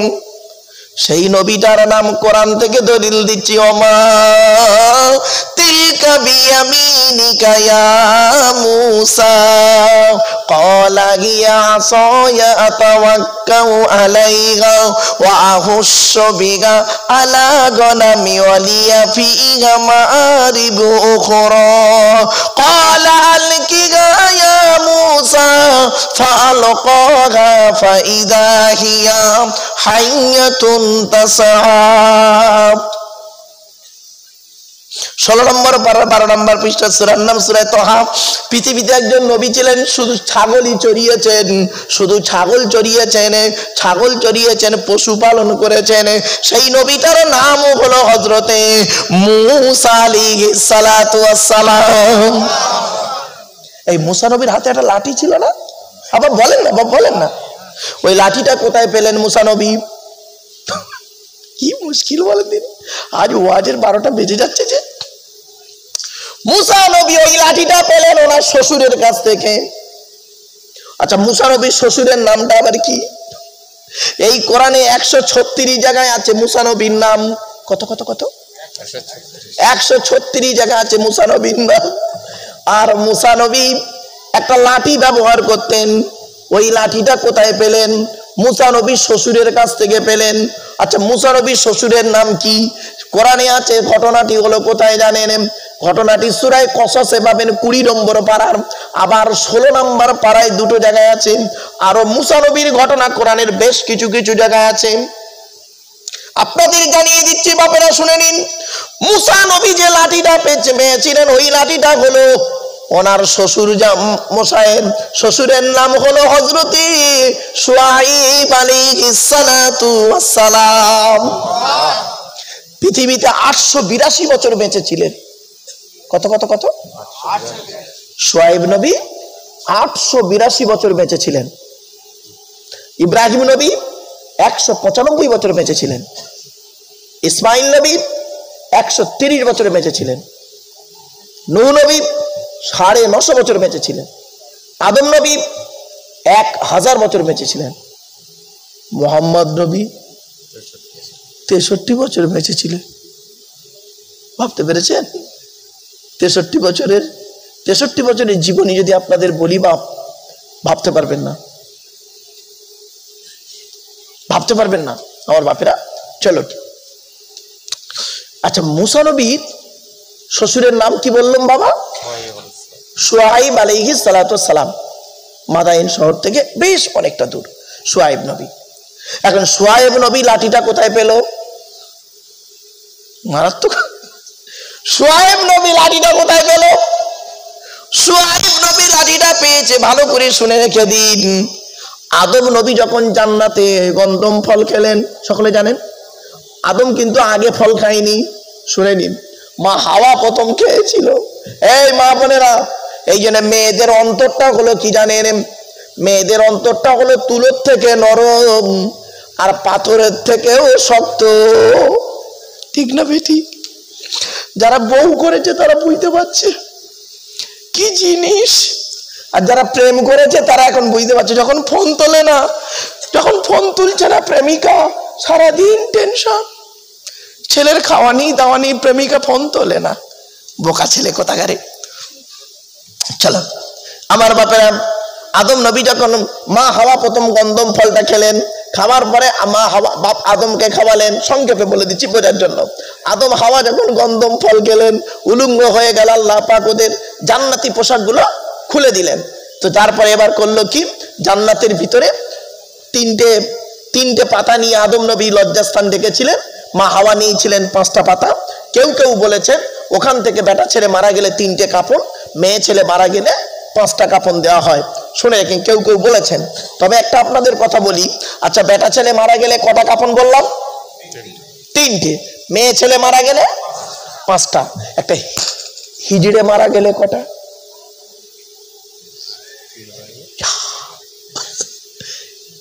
হিজড়ে রে বাবা, 3টে দেবে না 5টা দেবে না 5 আর 3 8টা দেবে না ন্যাংটো করে দেবে? শোনেন একটা উত্তর দিয়ে দিচ্ছি। আচ্ছা আর একটা প্রশ্ন করি, এই প্রশ্নের সাথে আর একটা মজার কথা বলি। আচ্ছা বাবা, শুকর খাওয়া হালাল না হারাম? জোরে বলুন। হারাম। ছাগল খাওয়া হালাল না হারাম? জোরে বলুন। হালাল। একটা প্রাণী অর্ধেকটা শুকরের মতো, অর্ধেকটা ছাগলের মতো, ওই প্রাণীটা খাওয়া যাবে না যাবে না? এই দেখেছেন মুফতি সাহেব ফতোয়া দিচ্ছে, ওই দেখেছেন আর একজন মুফতি সাহেব ফতোয়া দিচ্ছে যাবে না। বাপেরা, আপনি যদি ওইখানে বসে ফতোয়া দেবেন, তাহলে বড় বড় আলেমরা বছরকে বছর এই কোরআন হাদিস গবেষণা করতে হতো না। চলুন আপনাদের বলে দিচ্ছি, সহজ ভাষায় উত্তরটা দিয়ে দিচ্ছি। একটা প্রাণীর অর্ধেকটা শুকরের মতো, অর্ধেকটা ছাগলের মতো, ওই প্রাণীটা খাওয়া যাবে না যাবে না? ওই প্রাণীটার স্বভাবের উপরে নির্ভর করছে হালাল আর হারাম। ওই প্রাণীটার স্বভাব যদি ছাগলের মতো হয় তাহলে প্রাণীটা হালাল, যদি স্বভাবটা শুকরের মতো হয় তাহলে খাওয়াটাও যদি হয় তাহলে প্রাণীটা খাওয়া হারাম। বেটা ছেলে মারা গেলে 3টে কাপড়, মেয়ে ছেলে মারা গেলে 5টা কাপড়, একটা হিজড়ে মারা গেলে কটা কাপড়? শুনে রেখে দিন, ওই ব্যক্তির পা থেকে মাথা পর্যন্ত বেশিরভাগ অংশ যেদিকে যাবে সেই কাপড়টা ওকে দেওয়া হবে। ওর বেশিরভাগ অংশ যদি দেহের পুরুষ হয় তাহলে পুরুষের কাপড় লাগবে, বেশিরভাগ অংশ যদি নারী হয় নারীর কাপড় লাগবে। কিছু বুঝতে পারছেন বাবা? কত সহজভাবে বললাম। চলো আচ্ছা এখানে বাবা তাহলে চাষি হলো আর কি হলো বাবা? তাঁতি হলো, কামার হলো, আর কি হলো? পশুপালন করা হলো। এবার আসছি, এখানে কেউ ব্যবসায়ী আছেন? ব্যবসায়ী। পৃথিবীতে একজন নবী ছিলেন, তার বহু ব্যবসা ছিল, ব্যবসা করে খেয়েছেন, তিনি হলেন হযরতে মুহাম্মাদুর রাসূলুল্লাহ। আল্লাহ নবীর জীবনের প্রথম শুরু হয়েছে কাপড় ব্যবসা দিয়ে, ঠিক না বেটি? চাচা আবু তালেবের সঙ্গে প্রথম ব্যবসা করতে গেলেন, তারপরে নবীজি খাদিজার মাল নিয়ে ব্যবসা করতে গেলেন, সেই কাপড় ব্যবসা। শুধু তাই নয়, এখানে অনেক মানুষ রয়েছেন, আছেন কে আছেন? ডাক্তার আছেন, অনেকে আছেন, আছে না বাবা? বলো না, যে একজন ডাক্তার আছেন। পৃথিবীতে একজন নবী ছিলেন ডাক্তার, সেই নবীটার নাম হলো হযরতে ঈসা আলাইহিস সালাতু ওয়াস সালাম। বাবা এখানে অনেক রাজমিস্ত্রি আছে না? আর বলো না বাবা, একটু আছে না রাজমিস্ত্রি কাজ করে? পৃথিবীতে একজন নবী ছিলেন রাজমিস্ত্রি, রাজমিস্ত্রি ছিলেন পৃথিবীতে একজন নবী ছিলেন রাজমিস্ত্রি, তার নাম হলো হযরতে ইব্রাহিম খলিলুল্লাহ।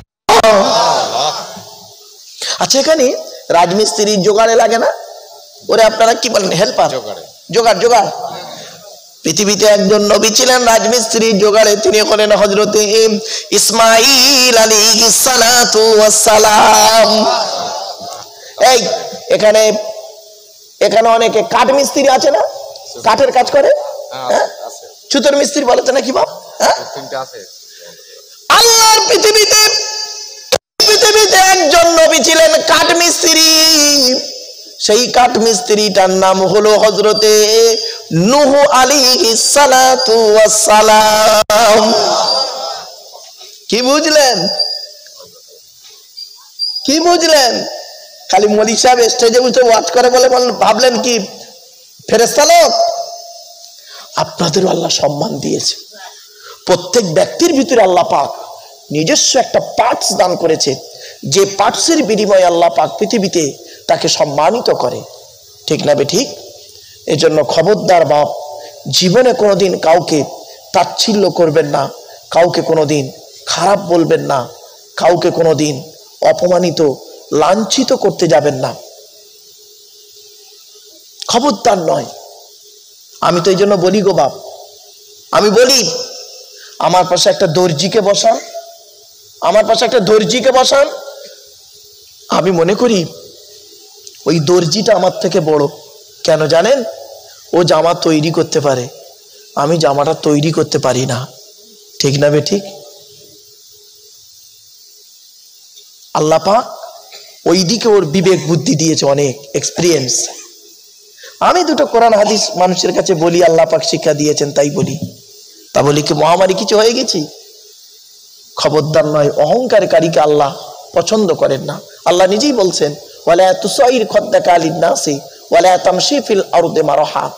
আল্লাহ পাক অহংকারীকে পছন্দ করে না। কিসের অহংকার করেন? এর গ্রামটার নাম কি? জগৎপুর। জগৎপুরের মানুষ কিসের অহংকার? টাকা টাকা টাকার অহংকার। ক টাকার মালিক? ক টাকার মালিক আপনারা? আল্লাহ কোরআনে বলছেন, আল্লাহুল গনি ওয়া আনতুমুল ফুকারা। আমি আল্লাহ হলাম ধনী, তোরা সব ফকিরের বাচ্চা। জোরে বলুন সুবহানাল্লাহ। কিসের অহংকার? জ্ঞান। জ্ঞান কতটা জ্ঞান অর্জন করেছেন? আল্লাহ নিজেই বলছেন, ওমা উতীতু মিনাল ইলমি ইল্লা কলিলা। আল্লাহ বলে সামান্য জ্ঞান তোকে দান করেছি, সামান্য জ্ঞান তোকে দান করেছি। সেই জ্ঞান নিয়ে তুই তো অহংকার করে ফেটে পড়লি। হ্যাঁ, কিসের জ্ঞান? কয়েক কটা অক্ষরের জ্ঞান। আলিফ থেকে ইয়া পর্যন্ত তোর জ্ঞানটা হলো ক থেকে চন্দ্রবিন্দু চাঁদ, এ থেকে জেড পর্যন্ত, আলিফ থেকে ইয়া পর্যন্ত কয়েক কটা অক্ষরের ভিতরেই তোর জ্ঞান। ঠিক না বেটি? বাবা আমার কথা বুঝতে পারছেন আপনারা? ভাই বুঝতে পারছেন? এসব কিন্তু কলেজের আলোচনা বাবা। আল্লাহ বলছে কিসের জ্ঞান? কিসের জ্ঞান তোর? অ থেকে চন্দ্রবিন্দু চাঁদ, এই অক্ষর কোটার ভিতরেই তোর জ্ঞান। এ থেকে জেড পর্যন্ত অক্ষর কোটার ভিতরেই তোর জ্ঞান। আলিফ থেকে ইয়া পর্যন্ত অক্ষর কোটার ভিতরেই তোর জ্ঞান। বাংলা ভাষা বলতেছিস? বাংলা ভাষায় ব দুবার কেন বলতে পারবেন? ব দুবার আছে না? প ফ ব অন্তর্জার অল, কেন বটা দুবার কেন? ব্যাস বেরেন ঘুরবে। আলিফ থেকে ইয়া পর্যন্ত আলিফটা আগে আছে কেন? আলিফে আল্লাহ বলবেন? একটা হিন্দু লোক সে ভাষা শিখবে, সে আলিফে আল্লাহ মানবে কেন? অনেক ব্যাপার আমার বাপেরা। চলো, আল্লাহ বলছে বান্দা তোর জ্ঞান, ওমা উতীতু মিনাল ইলমি ইল্লা কলিলা। আমি আল্লাহ তোর সামান্য জ্ঞান দিয়েছি। কয়েক কটা অক্ষরকে একত্রিত করে গোটা কত শব্দ তৈরি করলি, কয়েক কটা শব্দকে একত্রিত করে একটা বাক্য তৈরি করে কি বললি? সেন্টেন্স তৈরি করে কি বললি? There is a no God, আল্লাহ নাই। তো চোখ থেকে কয়েক হাজার কিলোমিটার দূরে চাঁদ, তাকে তুই দেখতে পাস, চোখের উপরেই কপাল, আয়নার সহযোগিতা ছাড়া দেখতে পাস না। ঠিক না বে ঠিক? বাপেরা আমার যে আলোচনা না বাবা, এই ইউটিউবওয়ালারা বুঝতে পারছে, যারা ইউটিউবে যারা শুনছে, যে কত গুরুত্বপূর্ণ আলোচনা। আল্লাহ বলছেন তো চোখ থেকে কয়েক হাজার কিলোমিটার দূরে চাঁদ, তাকে তুই দেখতে পাচ্ছিস, আর তোর চোখের উপরেই কপাল। চোখ থেকে কপাল কত দূর? চোখের উপরেই কপাল, আয়নার সহযোগিতা ছাড়া বেটা দেখতে পাস না। ভাবেন বসে বসে ভাবেন। আল্লাহ বলে কিসের অহংকার?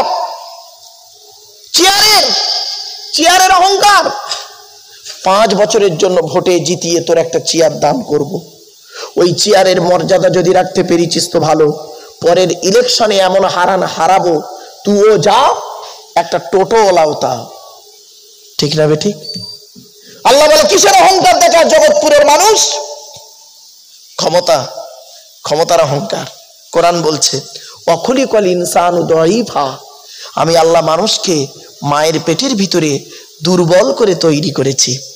যেদিন মায়ের পেট থেকে এলি সেই দিন তোর হাইট ছিল 1.5 ফুট। 1.5 ফুট তোর হাইট, ওয়েট ছিল 3.5 থেকে 4 কিলো। তখন তো বলিসনি হিয়া সে লড়ঙ্গা হোয়া সে লড়ঙ্গা। ও এখন বয়সটা 25, খুব গরম দেখাচ্ছিস না বেটা, দাঁড়া 50টা পার হোক, 50টা পার হোক। পৃথিবীতে একটা রোগ আছে ক্যান্সারের থেকেও খারাপ, ক্যান্সারের থেকেও খারাপ রোগ আমি মনে করি। রোগটার নাম কি শুনবেন? সুগার। আল্লাহ বলে অতিরিক্ত সুগার বাড়িয়ে দেবো, কখন পেচ্ছাপ ফিরছে নিজেই জানে না। ঠিক না বেঠিক? পৃথিবীর সমস্ত খাবার, কোটি কোটি টাকার মালিক, সব খাওয়ার বন্ধ। একটা করে উচ্চে আর শশা খাও, বুঝতে পারছেন? বুঝতে পারেন না? সব খাওয়ার বন্ধ। মিষ্টির দোকানের সামনে গেছে আপনাদের জগৎপুরের কোটিপতি লোক, আপনাদের জগৎপুরের কোটিপতি লোক মিষ্টির দোকানের সামনে গেছে, যাবার পরে মিষ্টির দোকানদার মনে করেছে মনে হয় অনেক টাকা দামি দামি মিষ্টি নেবে, ছুটে এসে বলছে বাবু বাবু বাবু বাবু কি দেবো? ও তখন কি বলছে জানেন? সুগারটা কাল থেকে বেড়ে গেছে জানে না। দোকানদার পুরো চুপ। সুগার, মিষ্টির দোকানের সামনে সুগার রুগী, বুঝতে পারছেন? কিছুক্ষণ পরে বলছে সুগার রুগীর রাগ কমে যেতে বলছে মিষ্টির দোকানদারকে ডাকছে, এদিকে আয় এদিকে আয় এদিকে আয়, তোর দোকানে ঘুগনি আছে? কিছু বুঝতে পারছেন আমার ওয়াজ? আল্লাহ বলে দেখ কোটি কোটি টাকার মালিক, সমস্ত খাবার তোর জন্য বন্ধ, ওই একটা করে উচ্ছে শশা এইসব খা। ভাববেন বাড়িতে গিয়ে। আল্লাহ বলছে কিসের অহংকার? এই জগৎপুরের মানুষেরা, এটা কোন থানা ভাই? মাটিয়া থানা। কিসের অহংকার তোদের? লাঠির বল পাটির বল। ধরুন আপনাদের উত্তর 24 পরগনার সব থেকে বড় গুন্ডা, এ বাবা উদাহরণ দিচ্ছি, খারাপ ভেবো না বাপ, উত্তর 24 পরগনার সব থেকে বড় গুন্ডা রাস্তা দিয়ে যখন চলে 40টা বডিগার্ড নিয়ে চলে, সামনে 10টা বডিগার্ড, পেছনে 10টা বডিগার্ড, ডান দিকে 10টা বডিগার্ড, বাম দিকে 10টা বডিগার্ড, 40টা বডিগার্ড নিয়ে AK-47 রাইফেল নিয়ে চলে। জনগণ তার সামনে মুখ খুলতে পারে না ভয়েতে। আল্লাহ বলছে 40টা বডিগার্ডের বাবার ক্ষমতা নাই, ওর ভেতরটা আমি আল্লাহ তোর 12টা বাজাবো। দেখবি দেখবি লাল লাল কাঠ পিঁপড়ে 4 পিস লঙ্গির ভেতর ঢুকিয়ে দেবো, এমন জায়গায় কামড়াবে মানে ছটপট ছটপট ছটপট ছটপট ছটপট করছে। তখন বডিগার্ডরা বলছে, বডিগার্ডরা বলছে বন্দুক নিয়ে, স্যার স্যার লাফাচ্ছেন কেন, কি হয়েছে স্যার? স্যার তখন বলছে আরে লঙ্গির ভেতরে কাঠ পিঁপড়ে ঢুকে গেছে, এমন জায়গায় কামড়াচ্ছে খালি ফুলে যাচ্ছে, দেখাতেও পাচ্ছে না, বের করতেও পারছি না, কি করবো বল? তখন বডিগার্ডরা বলছে স্যার দাঁড়ান একটা মিটিং করি। মিটিং মিটিং বলে ডাক্তার মিটিং, তুই মিটিং করবি, আবার ফুলে যাচ্ছে এদিকে। বলে স্যার সিদ্ধান্ত একটাই, সিদ্ধান্ত একটাই। বলে কি? স্যার ফায়ার করবো, ফায়ার করবো, লুঙ্গির ভেতরে ফায়ার করবি। শেষ। বুঝতে পারছো বাবা? কোরআনে আল্লাহ কি বলছে দেখি, সব কোরআনের আয়াত আছে গো বাপ, অ্যাঙ্গেলে। আল্লাহ বলছেন ওয়ালা তুসাইরি খাদ্দাকা লিন-নাসি ওয়ালা তামশি ফিল আরদি মারহাম ইন্নাল্লাহা লা ইউহিব্বু কুল্লা মুখতালিন ফাখুর। 21 নম্বর পারা 11 নম্বর পৃষ্ঠা 14 নম্বর লাইন, সূরার নাম সূরা লোকমানে আল্লাহ বলে দিলেন এই পৃথিবীতে বান্দা কোনোদিন অহংকার করে চলাফেরা করিস না, কোনদিন বেটা অহংকার করে চলাফেরা করিস না। গলার অহংকার করবি না, এলেমের অহংকার করবি না, জ্ঞানের অহংকার করবি না, বডির অহংকার করবি না, টাকার অহংকার করবি না, ছেলেমেয়ের অহংকার করবি না, বিবি বাচ্চার অহংকার করবি না, রূপের অহংকার করবি না, কোনো অহংকার করে চলাফেরা করিস না।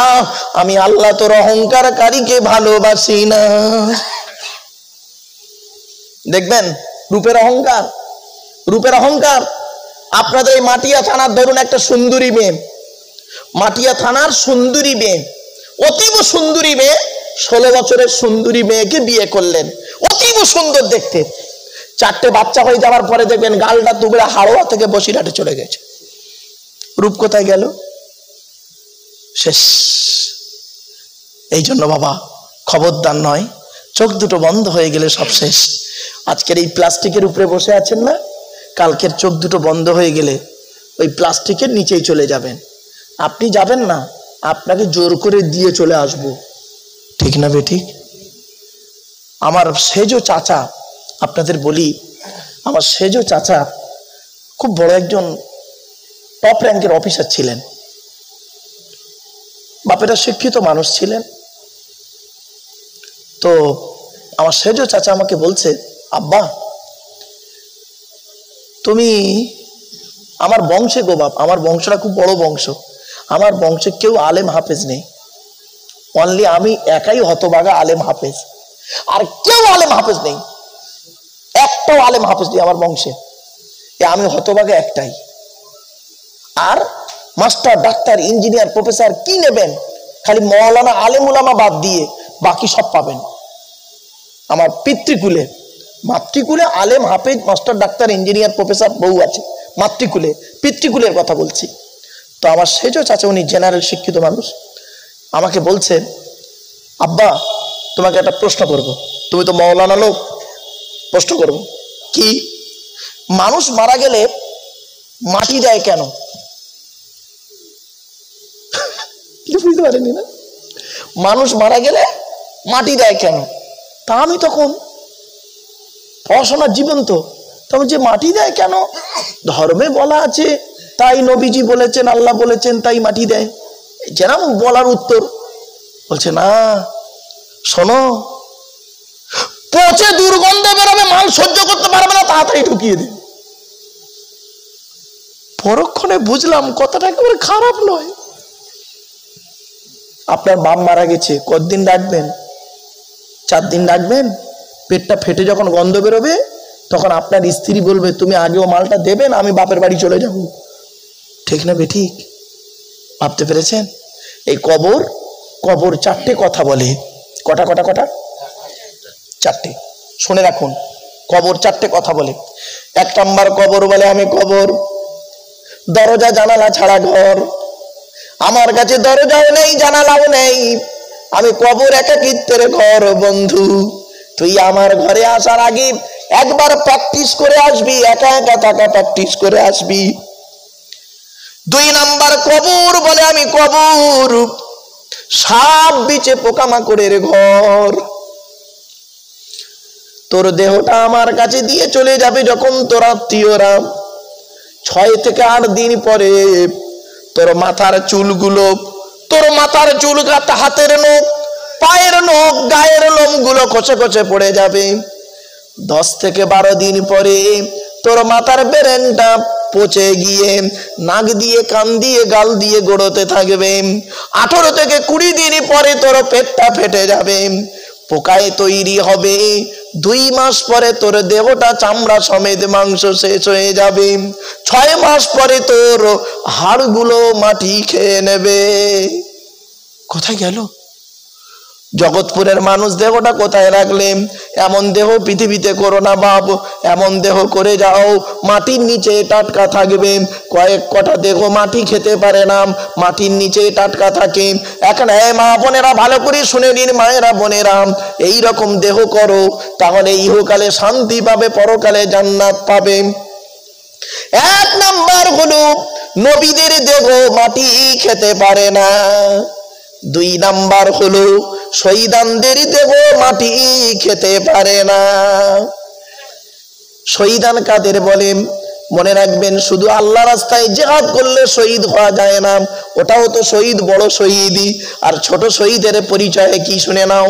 দিয়াল চাপা পড়ে যদি কেউ মারা যায় শহীদের মর্যাদা পাবে, পানিতে ডুবে যদি কেউ মারা যায় শহীদের মর্যাদা পাবে, হঠাৎ যদি অ্যাক্সিডেন্টে মারা যায় শহীদের মর্যাদা পাবে, পেটের রোগে যদি মারা যায় শহীদের মর্যাদা পাবে, জ্বরে যদি কেউ মারা যায়, সর্দি কাশি জ্বরে যদি মারা যায় শহীদের মর্যাদা পাবে। শুধু তাই নয়, কোন নারী যদি বাচ্চা হতে গিয়ে মারা যায় আল্লাহ পাক তাকে শহীদের মর্যাদা দিয়ে দেবে। তবে আত্মহত্যা করা হলো হারাম। কি কি কি? আত্মহত্যা করা হলো হারাম, খবরদার নয়। 1 নাম্বার, নবীদের দেহ মোবারক মাটি খেতে পারে না। 2 নাম্বার, শহীদানদের দেহ মাটি খেতে পারে না, টাটকা থাকে। 3 নাম্বার হলো মোকাম্মাল কোরআনে হাফেজের দেহ। কার কার কার কার কার? ওই ছেঁচড়া মার্কা হাফিজ সাহেব নয়, ওই হাফিজ সাহেব হয়ে মসজিদে ইমামতি করছে, পাশের বাড়ির মেয়েটার পেটে বাচ্চা আনিয়ে দিল, ওই শয়তানটার কথা বলিনি, হারামখোর কথাকারে, ওই হারামখোরের কথা বলিনি। মোকাম্মাল কোরআনে হাফেজের দেহ মাটি খেতে পারে না, টাটকা থাকে। বহু প্রমাণ রয়েছে, একটা প্রমাণ দিয়ে যাই। হাতে সময় আছে? 2-4 মিনিট হবে না বন্ধ করতে বাবা? হবে? ও তাই, আচ্ছা ঠিক আছে, করে দিচ্ছে, চিন্তা নেই বা, আমার কোনো ব্যাপার নয়। হ্যাঁ, একটু কালেকশন করবো, অসুবিধা হবে? এক্ষুনি উঠে পালাবে সব, গেলেও কোনো লাভ হবে না, দরজা বন্ধ ওদিকে। এমনি বললাম বাপ, চলে আসুন এই কথাগুলো শুনে নিন, গুরুত্বপূর্ণ কথা। এই মা বোনেরা শুনে নিন। 1 নাম্বার, মোকাম্মাল কোরআনে হাফেজের দেহ মাটি খেতে পারেন। একটা উদাহরণ দিচ্ছি, আমাদের এই দেশটার নাম কি? ভারতবর্ষ। পাশের দেশটার নাম কি? বাংলাদেশ। ওখানে একটা জেলা আছে কুমিল্লা বলে, নাম শুনেছেন? কুমিল্লা জেলা, নামটা শুনুন। কুষ্টিয়া কুমিল্লা বলেন। কুমিল্লা জেলায় একজন বাচ্চা ছেলে কোরআনের হাফেজ, 14 বছর বয়স মাত্র। 14 বছরের বাচ্চা ছেলেটা কোরআনের হাফেজ হয়েছে, পেটের রোগে বাচ্চাটা মারা যায়। পেটের রোগে বাচ্চাটা মারা যায়। 14 বছরের কোরআনের হাফেজ যখন মারা যায়, ছেলেটার বাপ, ভাইয়েরা, দাদারা, গ্রামের মানুষেরা গোসল দিয়ে কাপড় পরিয়ে জানাজা পরিয়ে মাটি দেয়। ওই মারা যা মাটি দেবার 8 বছর পরে, ক বছর? 8 বছর পরে কবরটা যখন খোলা হচ্ছে, বাপরে, হাফেজ সাহেবের দেহটা, হাফেজ সাহেবের কাপন তো টাটকা রয়েছে। অনেক আলেম উলামারা করেছে কি, কাপনটা সরিয়ে মুখটা খুলে দেখছে 8 বছর আগে যেমন কর্পূর দিয়েছিল সেই কর্পূর আজও টাটকা আছে। এইরকম দেহ করো। 4 নাম্বার হলো হাক্কানি আলেমের দেহ মাটি খেতে পারে না। ওই ছেঁচড়া মার্কা আলেম নয় বাবা, হাক্কানি আলেমের দেহ মাটি খেতে পারে না। আল্লাহর নবী বলেছেন, কুন আলিমান, হাক্কানি আলেম হও।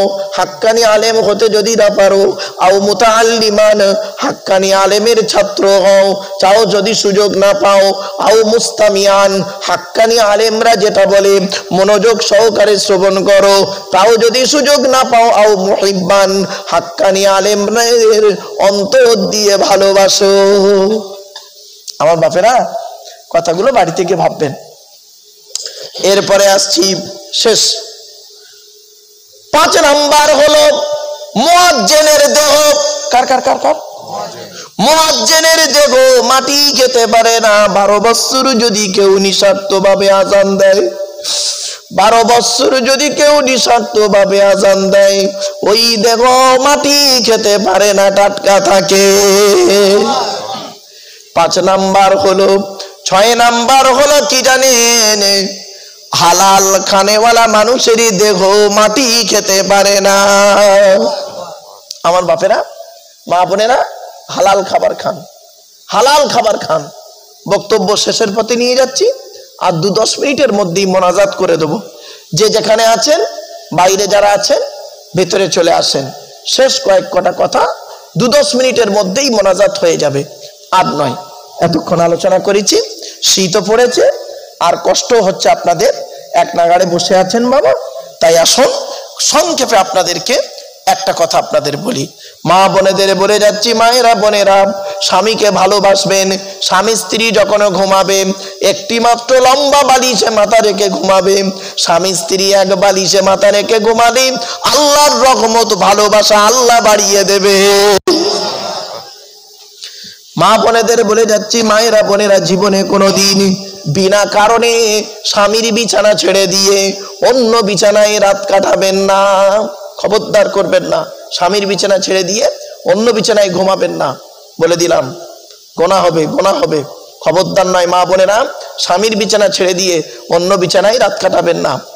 3 নাম্বার হলো, এই মা বোনেরা অনুরোধ করে বলে যাচ্ছি, মায়েরা বোনেরা স্বামীর প্রতি ভালোবাসা রাখবেন, ভক্তি শ্রদ্ধা রাখবেন।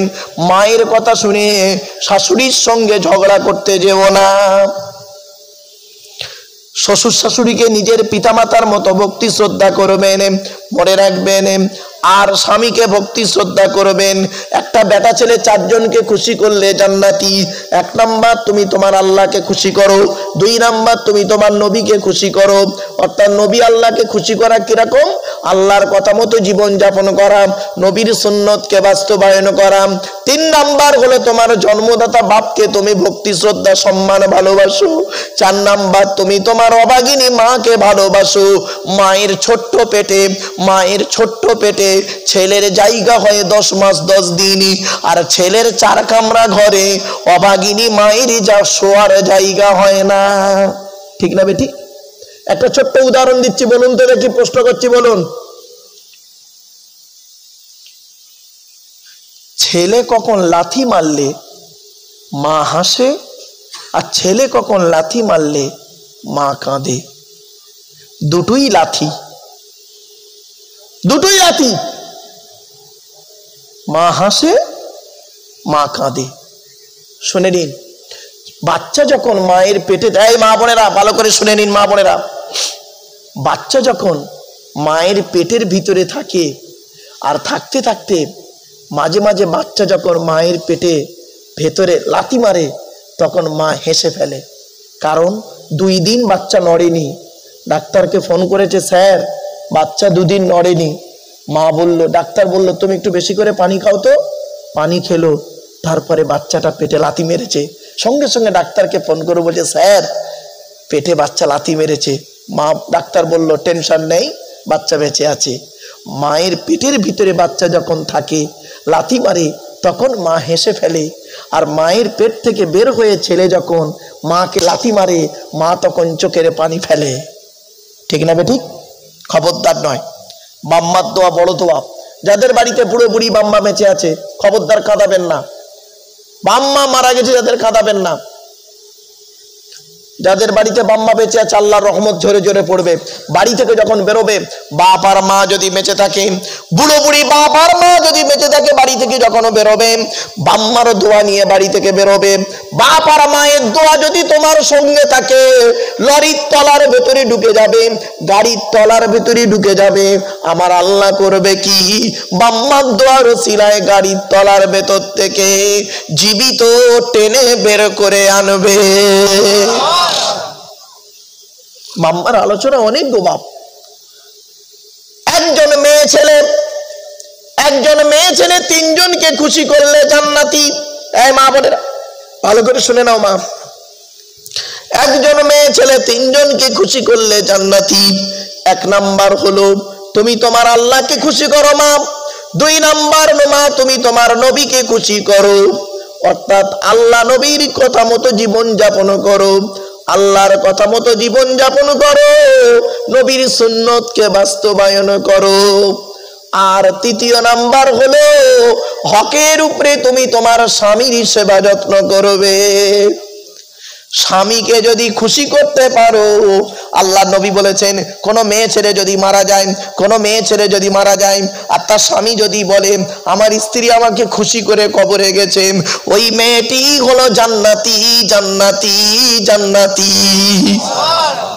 আমার মা বোনেরা, বাবাজিরা, স্বামী স্ত্রীর মহব্বত ভালোবাসা আল্লাহর দেয়া নিয়ামত ভালোবাসা। স্বামীর জন্য শুনে রেখে দিন, কত মেয়ে ছেলে জীবন দেয় আর স্বামীর জন্য কত মেয়ে ছেলে স্বামী মরলে খুশি হয়, স্বামীর জন্য জীবন দিতে প্রস্তুত হয়েছিল একজন মেয়ে ছেলে। নামটা শুনে রেখে দিই, নাম হলো আম্মা জান খাদিজাতুল কুবরা। আল্লাহর নবীকে একদিন বলছেন, ইয়া রাসূলুল্লাহ, ইয়া রাসূলুল্লাহ, এই পৃথিবীর জমিনে যদি কেউ আপনার জন্য প্রথম জীবন দেয়, আমি খাদিজা আমার জীবনটা প্রথম দিয়ে দেব। এরম বউ পাবে? এরম বউ আছে নাকি? আবার এমন মেয়ে ছেলে আছে স্বামী মরলেও কি বাঁচলেও কি ওর কোনো যায় আসে না। কি বুঝতে পারছো বাবা? তাই কোরআনে আল্লাহ পাক বলেছেন, ইয়া আইয়ুহাল্লাযীনা আমানু ইন্না মিন আজওয়াজিকুম ওয়া আওলাদিকুম আদুওয়াল লাকুম ফাহযারুহুম ওয়া ইন তা'ফু ওয়া তাসফাহু ওয়া তাগফিরু ফাইন্নাল্লাহা গফুরুর রহিম। সূরা তাগাবুনের মধ্যে আল্লাহ পাক বলে দিলেন, হে ঈমানদার বান্দাগণ, ইন্না মিন আজওয়াজিকুম, তোমাদের অনেক স্ত্রী আছে তোমাদের দুশমন, অনেক স্বামী আছে তোমাদের দুশমন, অনেক ছেলে মেয়ে আছে তোমাদের দুশমন, সুতরাং তাদের থেকে একটু সাবধানে থেকো। অনেক আলোচনার বললাম না বাপ, যাই হোক অনুরোধ করে বলে যাচ্ছি। 1 নাম্বার কবর বলে আমি কবর দরজা জানালা ছাড়া ঘর। 2 নাম্বার কবর বলে আমি কবর সাপ বিছে পোকামাকড়ের ঘর। 3 নাম্বার কবর বলে আমি কবর কাউকে চিনি না, কে মৌলানা মুফতি কাউকে চিনি না। 4 নাম্বার কবর বলে আমি কবর আমার উপরে লাইটিং করতে গেলে টাকার প্রয়োজন হয়, আমার ভেতরে আলোকিত করতে গেলে খুশবু করতে গেলে নেক আমলের প্রয়োজন হয়। আমার বাপেরা, নেক কাজ করুন, হালাল খাবার খান, হারাম খাবার খাবেন না, হালাল খাবার খান, নামাজ পড়ুন, রোজা রাখুন, অর্থ থাকলে হজ করুন, যাকাত আদায় করুন, স্ত্রীর হক আদায় করুন, ছেলে মেয়ের হক আদায় করুন, পিতামাতার সেবা যত্ন করুন, ভাই ভাই মিলেমিশে চলুন। এতিমের মাল খাবেন না, এতিমের মাল ভক্ষণ করবেন না। আর ভাই মারা গেছে, বড় ভাই বেঁচে আছে, ছোট ছোট ভাইদের সম্পত্তি নিজের নামে রেকর্ড করে নেবেন না বাবা, কঠিন জিনিস। 1 বেগত যদি জায়গা আপনি মেরে নেন, লাঠির বল পাটির বল দেখিয়ে কিয়ামতের মাঠে আল্লাহ আপনার থেকে কেড়ে নেবে, এটা মনে রাখবেন বাপ। কিয়ামতের মাঠে মানুষ বলবে, জাহান্নামী বলবে, আল্লাহ আমি সব দিয়ে দিচ্ছি, আমাকে জাহান্নাম থেকে নাজাত দাও। আল্লাহ বলবে, কি দিবি? বান্দা তখন বলবে, আমার স্ত্রীকে দিয়ে দিলাম, ওকে জাহান্নামায় দাও, আমাকে জান্নাতে দাও। আল্লাহ বলবে, না না, স্ত্রী হবে না। আর কাকে দিবি? আমার বাম্মাকে দিয়ে দাও। আল্লাহ বলে, হবে না। আর কাকে দিবি? ছেলে মেয়ে। আর কাকে দিবি? টাকা পয়সা ধন সম্পদ সব তুমি নিয়ে নাও, আমাকে জাহান্নাম থেকে নাজাত দাও। আল্লাহ বলবে, না,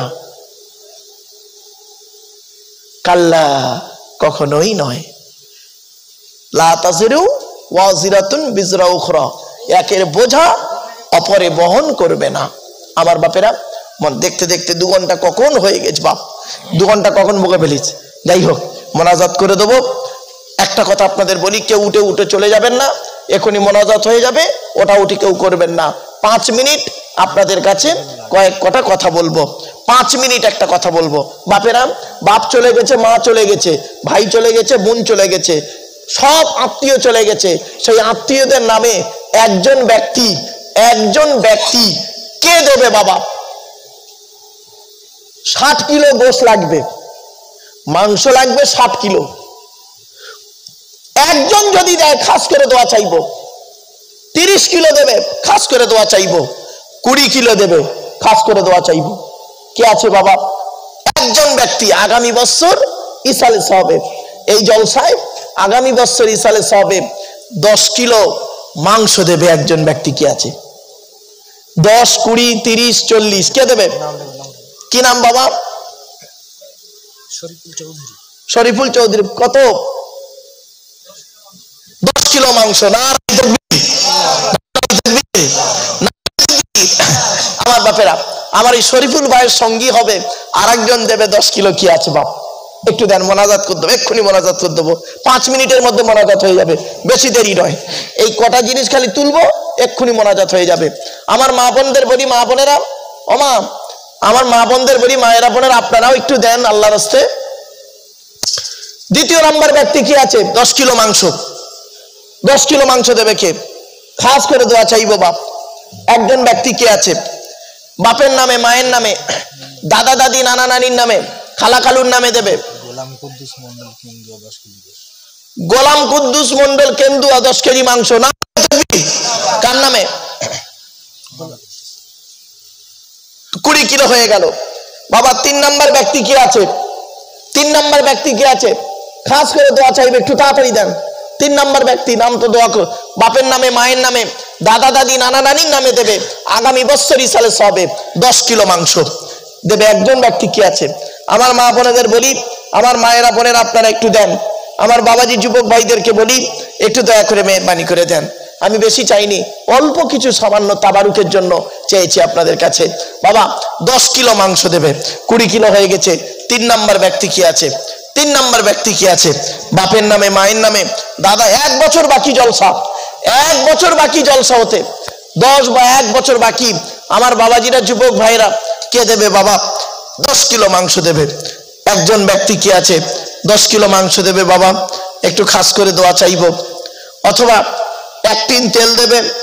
25 কিলো তেল লাগবে, 25 কিলো তেল লাগবে বাবা।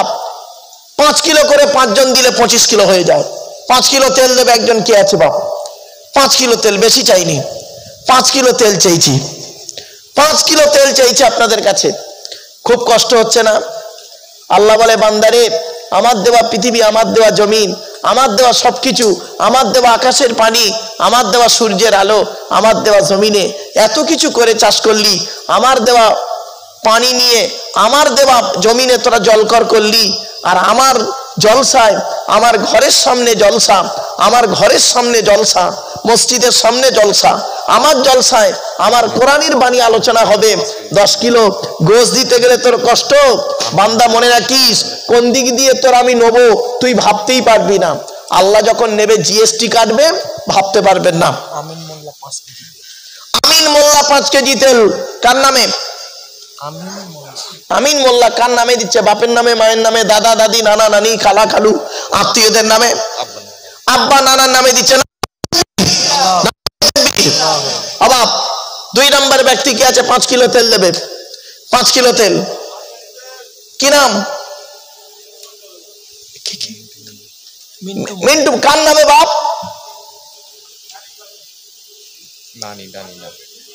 নানির নামে। মাশাআল্লাহ, এই তো 10 কিলো তেল হয়ে গেল বাবা। আর 5 কিলো তেল দেবে কি একজন? আর 5 কিলো তেল দেবে একজন কি আছে? 5 কিলো তেল বাবা। ডাল লাগবে 80 কেজি ডাল লাগবে। 40 কেজি ডাল লাগবে। 25 কেজি ডাল। কি নাম? জবেদ আলী মন্ডলের নামে কত? 25 কেজি ডাল দিয়েছে। এই তো ডাল উঠলো, তেল উঠলো, গোশ উঠলো, দেখেছেন বাবা। আর 5 কিলো গোশ, 10 কিলো গোশ দেবে কে? আর 10 কিলো গোশ দেবে কি? একটু তাড়াতাড়ি দেন। কয়েক কোটা জিনিস লাগবে। চাল লাগবে 80 কেজি, ডাল লাগবে 40 কেজি, গোশ লাগবে 60 কেজি, আলু লাগবে 3 বস্তা, আর সরষের তেল লাগবে 25 কেজি। তা সরষের তেল 10 কিলো হয়ে গেছে, তার মধ্যে গোস্ত হয়ে গেছে 20 কিলো হয়ে গেছে, 40 কিলো বাকি। আলু 3 বস্তা বাবা। 1 বস্তা আলু দেবে কি আছে? আগামী বছর ইসালে হবে 1 বস্তা আলু। একটু তাড়াতাড়ি দেন। আগামী বছর ইসালে হবে 1 বস্তা আলু দেবে। মুরব্বীরা, বাবাজিরা, যুবক ভাইরা, এই মাদ্রাসার ছেলেরা, স্কুলের ছেলেরা, তোমাদের সামনে মাধ্যমিক পরীক্ষা আছে। খাস করে দোয়া চাইবো বাবা, একটু দাও না। 1 বছর বাকি জলসা, তোমরা একটু দুজন মিলে দাও, দুজন মিলে দাও যুবকেরা। ফারুকের নামে 1 বস্তা। কি নাম? ফারুক গোলদার 1 বস্তা। ফারুক গোলদার 1 বস্তা আলু দিয়েছে, আলহামদুলিল্লাহ, নারায়ে তাকবীর, নারায়ে তাকবীর বাবা। আর একজন ব্যক্তি কি আছে? 1 বস্তা আলু দেবে। 1 বস্তা আলু দেবে কি আছে বাবা? 25 কেজি ডাল হয়েছে, আর 15 কেজি ডাল হলে হয়ে যাবে। 25 কেজি ডাল হয়ে গেছে অলরেডি, আর 15 কেজি ডাল দেবে কে?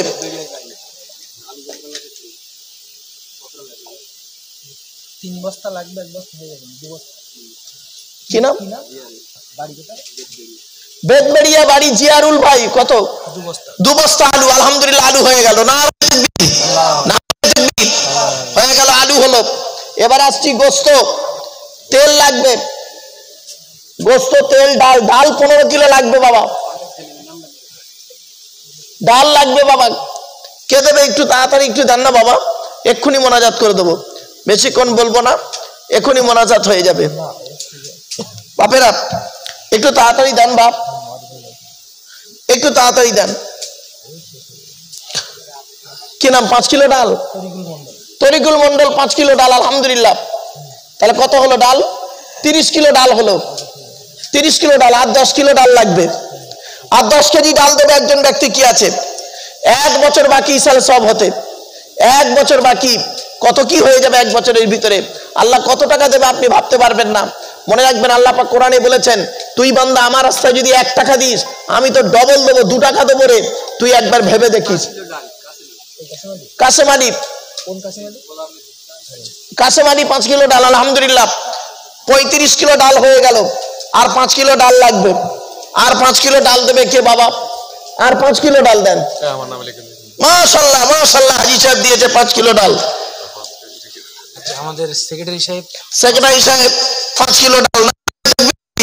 না তাকবীর। সুমাইয়া খাতুন নগদে 100 টাকা। আচ্ছা, ডাল হয়ে গেছে। এবারে আলু 3 বস্তা হয়ে গেছে। সরষের তেল হয়েছে 10 কেজি। সরষের তেল হয়েছে 10 কেজি বাবা। আর 5 কেজি সরষের তেল দেবে কে আছে? কি নাম বাবা? মুরব্বীর নাম কি বাবা? রোস্তম। হ্যাঁ, আমার রোস্তম বাবাজি দিয়েছে। কার নামে বাপ? বাপের নামে দিয়েছে না। 15 কেজি তেল হয়েছে। আলু, আলুর বদলে অন্য কিছু দাও বাপ। আলু কভার হয়ে গেছে, আলুর জায়গায় অন্য কিছু দিতে হবে শুনিয়ে। হ্যাঁ বাপেরা, তেল 25 কেজি তেল হয়ে গেল। এই 15 কেজি তেল হয়েছে তো বাবা। আর 10 কিলো তেল লাগবে। আর 10 কিলো তেল দেবে কে? আচ্ছা, মৃত অজিত মন্ডল। মৃত অজিত মন্ডল, তার নামে 5 কেজি তেল হয়ে গেল। 20 কেজি তেল। আর 5 কেজি তেল লাগবে। হালিমা বিবি 500 টাকা দান করেছে। হালিমা বিবি বোন আমার 500 টাকা দিয়েছে। আলহামদুলিল্লাহ, নারায়ে তাকবীর বাবা। আর 5 কিলো তেল লাগবে। 20 কিলো তেল হয়েছে, আর 5 কিলো তেল হলে হয়ে যাবে। 5 কিলো তেল লাগবে। আর 40 কিলো ডাল হয়েছে। আলু হয়ে গেছে। গোস্ত 20 কেজি হয়েছে বাবা। দয়া করে মেহরবানি করে তেল কত হয়েছে?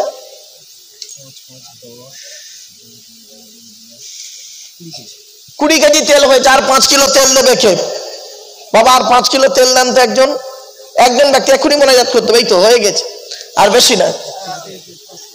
কি নাম? আশা মন্ডল। আশা মন্ডল। আসাদুল মন্ডল 5 কেজি তেল। আসাদুল মন্ডল 5 কেজি তেল। 25 কেজি তেল হয়ে গেল। তাহলে তেল হলো, আলু হলো, কালাখান। আচ্ছা, ডাল হয়ে গেছে তাই তো? ডাল কভার। ডাল কভার। খালি বাকি আছে গোশ আর চাল বাবা। মাংস লাগবে। চাল 50 কেজি, 80 কেজি চাল লাগবে। 30 কেজি চাল নিলে হয়ে যাবে। দেখো, আর 50 কিলো চাল দিয়েছে একজন ব্যক্তি। নারায়ে তাকবীর। আর 30 কেজি চাল লাগবে।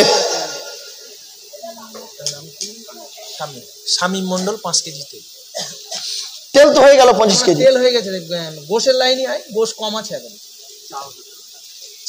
চাল 30 কেজি হয়েছে। কত? 30 কেজি চাল। 30 কেজি চাল। আলহামদুলিল্লাহ, বাস চাল হয়ে গেল। খালি গোশ বাকি 40 কেজি গোশ। 40 কেজি গোশ লাগবে। আমার বাবাজি মুরব্বীরা একটু করে দেন। 5 কেজি করে 8 জন দিলে 40 কেজি হয়ে যাবে। 5 কেজি গোশ দেবো কে আছে? 5 কেজি করে গোশ দেন বা 10 কেজি গোশ দেন বাবা। খাস করে দোয়া চাইবো বাবা, একটু দেন না বাবা। মুরব্বীরা, বাবাজিরা, আল্লাহ ভালো করুক। আল্লাহ আল্লাহ ভালো করুক বাবা।